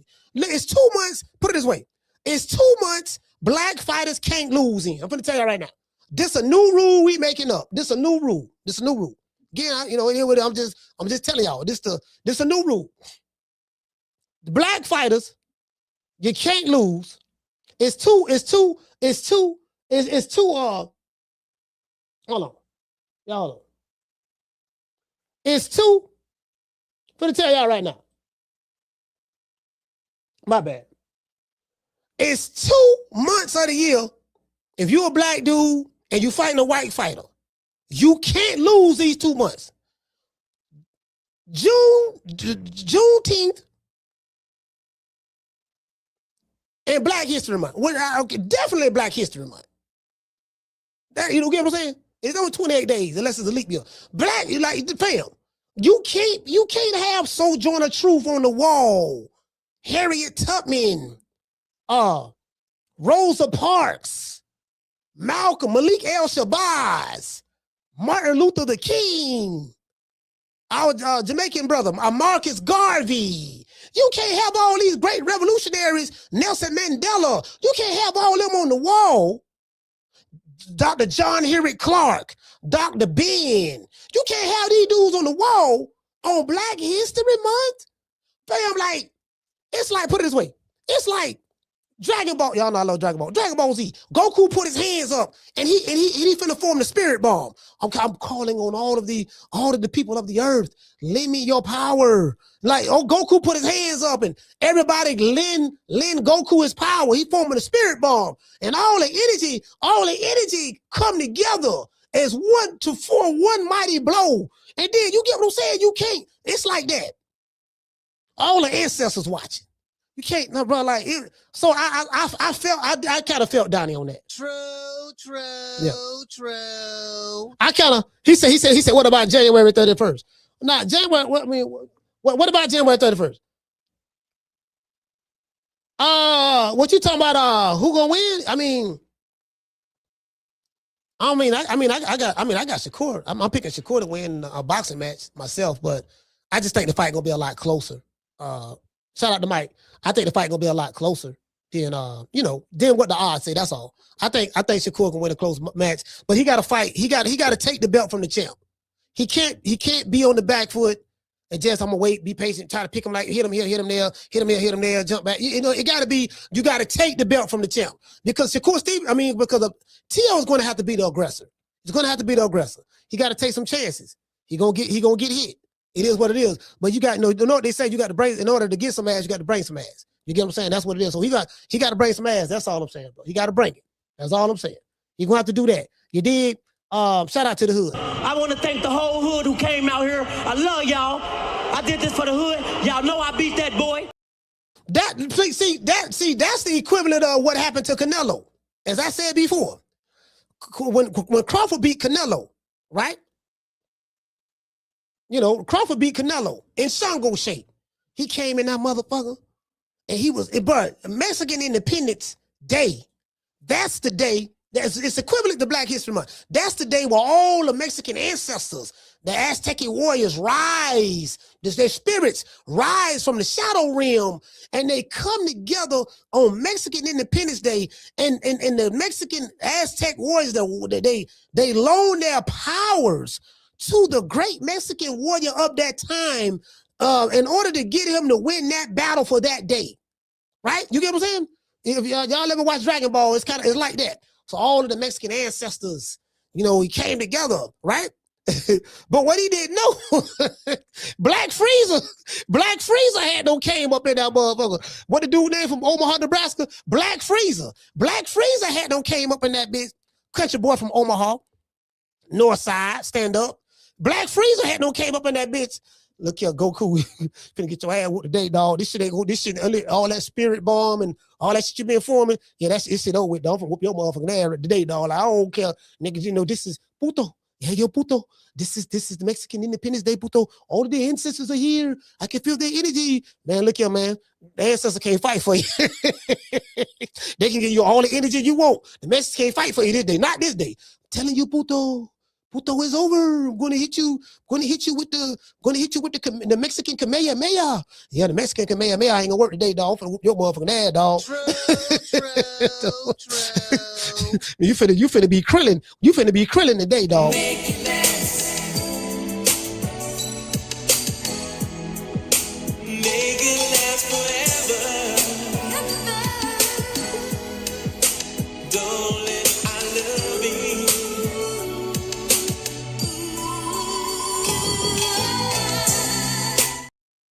We got our independence. I get all that. All the Mexican warriors who fought. I think got colonized by the Spaniards, but we fought. The warriors fought the resistance. We overthrew the colonizers, the Spaniards. You get what I'm saying? And we still got their culture a little bit, but you know what I mean? We did that. And so those warriors come down and they bestowed their powers upon, every freckle represented on Canelo's face. Every freckle represented, a different warrior, Aztec warrior, every freckle. You know what I mean? It is what it is, fam. Like, y'all gotta watch Dragon Ball Z. If you watch Dragon Ball, you will know exactly what I'm talking about. Shout out to hey Tila, Black Freezer. Hey Tila, Black Freezer. Hey Tila, bro. Listen, I swear for God, when I was talking to Bud, I was sending him text messages right before the Canelo fight. I was giving him Dragon Ball Z references because he's a big Japanese anime fan and he watched Dragon Ball. Like, hold on. Let me show y'all some real shit. Hold on. Before we wrap this up, I gotta show y'all. I don't want y'all thinking I'm capping, right? I'm like, here you go, right here. Hold on. I'm gonna pull this up right quick. Let's go to the history. Where my history at? Hold on. go to my history right. I'm gonna show y'all what I've been looking at, man. You know what I mean? Show y'all what I've been looking at, man. Yeah, man, I'm kind of like, man, I'm listen, man, I'm serious about the Dragon Ball now. Serious about the Dragon Ball. Oh, wait a minute. What the hell? Whoa, what the hell is this? Let me try again. History. Okay, here you go. This is my history right here. I'm like, hey, listen, I'm watching this Dragon Ball, right? This the best Dragon Ball anime on YouTube, right here. The Kaioshians, nigga, motherfucking goddamn Goku. Where Goku at? What Goku? Nigga, motherfucking Goku. There's some Goku bleeding right there. Looking up at the sky. Yeah, man, this motherfucking Goku, man. He don't turn into the angel, man.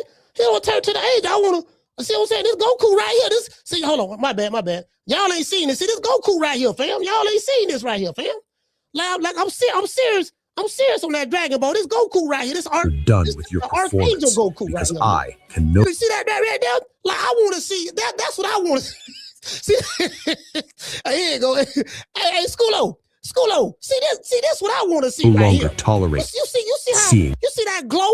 You see that glow in the Goku eyes? That look of determination? this distortion. The priest replied, He whooped the priest. You get what I'm saying? Yeah, man. Yeah. Hey, she said, "What Black Freezer? Oh, you want to see Black Freezer? Oh, this Black Freezer right here. Let me show you Black Freezer. This Black Freezer right here, nigga. Black Freezer, a motherfucker now. He done been killed a couple times, but yeah, Black Freezer shit.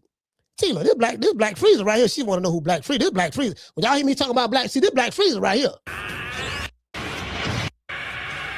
He powering up right now, Tila. You see him powering up? You motherfucker, you feel me? Motherfucking Black Freezer right here, fam.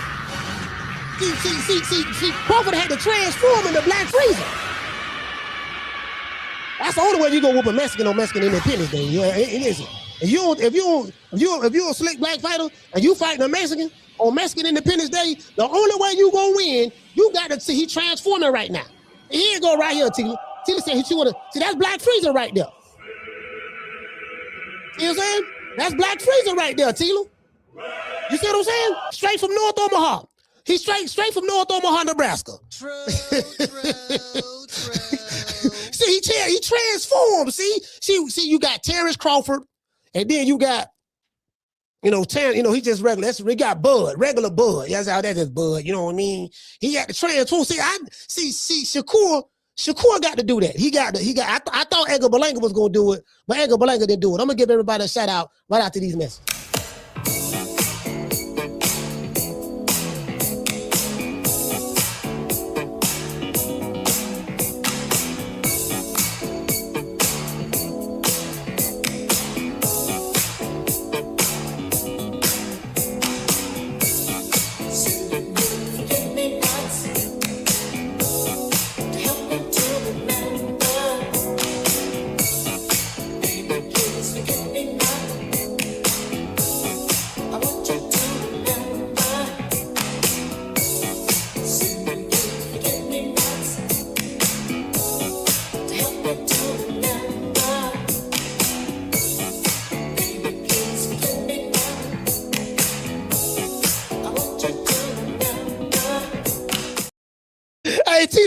She said, yeah, I seen him down on 24th Street.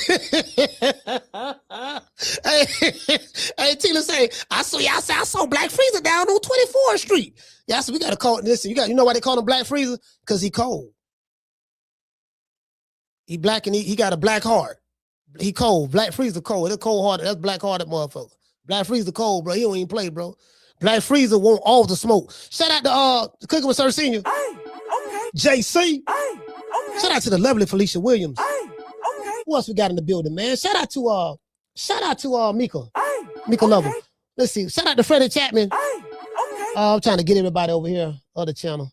I got this big ass monitor go from here all the way over there. So we got Hollow Davis. Hey, okay. Just so sick. Hey, okay. Let me see, get everybody here.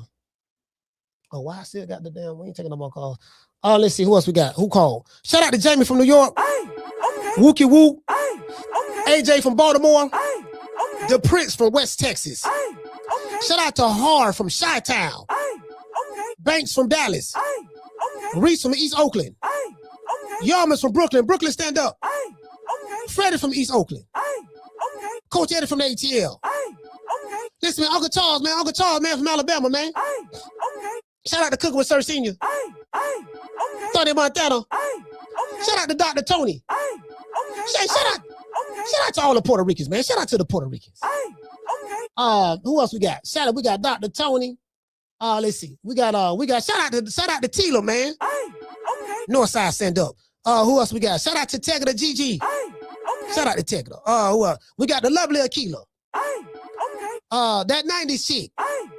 Who else we got in the building, man? We got the lovely Lisa Bells. Can't forget about Miss Connie. We got Miss Sheila in the building. JC in the building. Shout out to my main man Daniel, man. A-Sound, stand up. Yeah, man. Hey, look here, man. We gotta see what I'm saying? Hey, then what I be on? I be watching that Dragon Ball. And like, y'all said I do episode of Dragon Ball, dog. You saw what Goku? Y'all saw what Goku and Vegeta did the fusion technique. So that's what I'm saying, right? So when I see this picture right here, when I see Shakur, Crawford, Floyd Mayweather, and Andre Ward all in the locker room back when Shakur finna fight Edwin De Los Santos. Well, in the locker room, I kind of looked at that as kind of like the fusion technique. Yeah, we back here. We put your hands on his shoulder, dog. We're gonna transfer our greatness and our energy and deposit it into the Puerto Rican assassin from Newark, New Jersey. Shakur. Well, I can't really call it. Can we call him an assassin? Yeah, we'll call him an assassin. Fuck it. Puerto Rican assassin from Newark, New Jersey, Shakur Stevenson. We put our hands on his shoulder, and we what we're doing is we're lending him our knowledge and wisdom is transferring from us into him. We energizing him, making him power up. So I want to see Shakur power up against doggone Tio and take the belt from the champ. True. Yeah, hey, shout out to Marty King Boston. Hey, Marty King. See, that's what I be on. I be on that anime. That's what I be on. I want to see you beat I want to see Shakur. If you're gonna beat him like Ike Turner. I would say beat him like Ike. Beat him like Ike Turner. Hey, beat him like Ike Turner. You gotta cover that bit like Ike Turner, dog. Yeah, dog. Treat it like anime and look here, anime. I'm gonna get that belt, anime. You got that, you got that WBO belt. And you got that Ring Magazine belt. Let me tell you something, anime. We could do this the easy way or the hard way. But that belt coming on them, both of them belts coming home with me. You know what I mean? So that's what I'm saying. He got to do that. He got to do that now. That's all I'm saying. I'm be paying. Shout out to Mr. Tomato Can. True. Shout out to JC. Schoolo. Man, who else I forgot in this bitch, man? We got Felicia, the lovely Felicia with.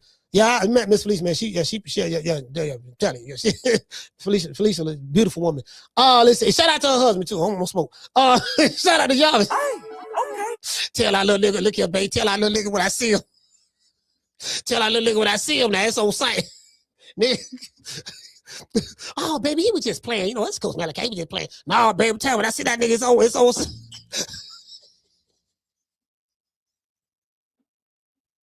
I'm just joking. Shout out to the natural. Shout out to Karma Serene too. Lady Shan, Lisa Bells, my sister. I think I got everybody, man. If I forget, shout out to the bar. I forgot, man. I'm trying to see some of the same names. Shout out to the natural. Hey, man, I'm gonna holler at y'all, man. Y'all know what time it is, man. TI is, man. I catch you guys on the next one. We're going live tomorrow at 3 o'clock. Much love to everybody, man. It is what it is, man. We got a good fight coming up this weekend. I'm real happy about it. You know, we like to watch the fights. We're going to go live for the small fights as well as the big fights. I'm not just going to go live when it's a big name fighter. Even if it's a small name fighter, we're going to go live for them because boxing is bigger than the big names. You get what I'm saying? That's the reality of the situation. I'll catch you guys on the next one. That's my motto. Don't meet me there, beat me there. Peace. Man, I'm out of here, bro. Let's go. Man, I'm out of here, bro. Let's go.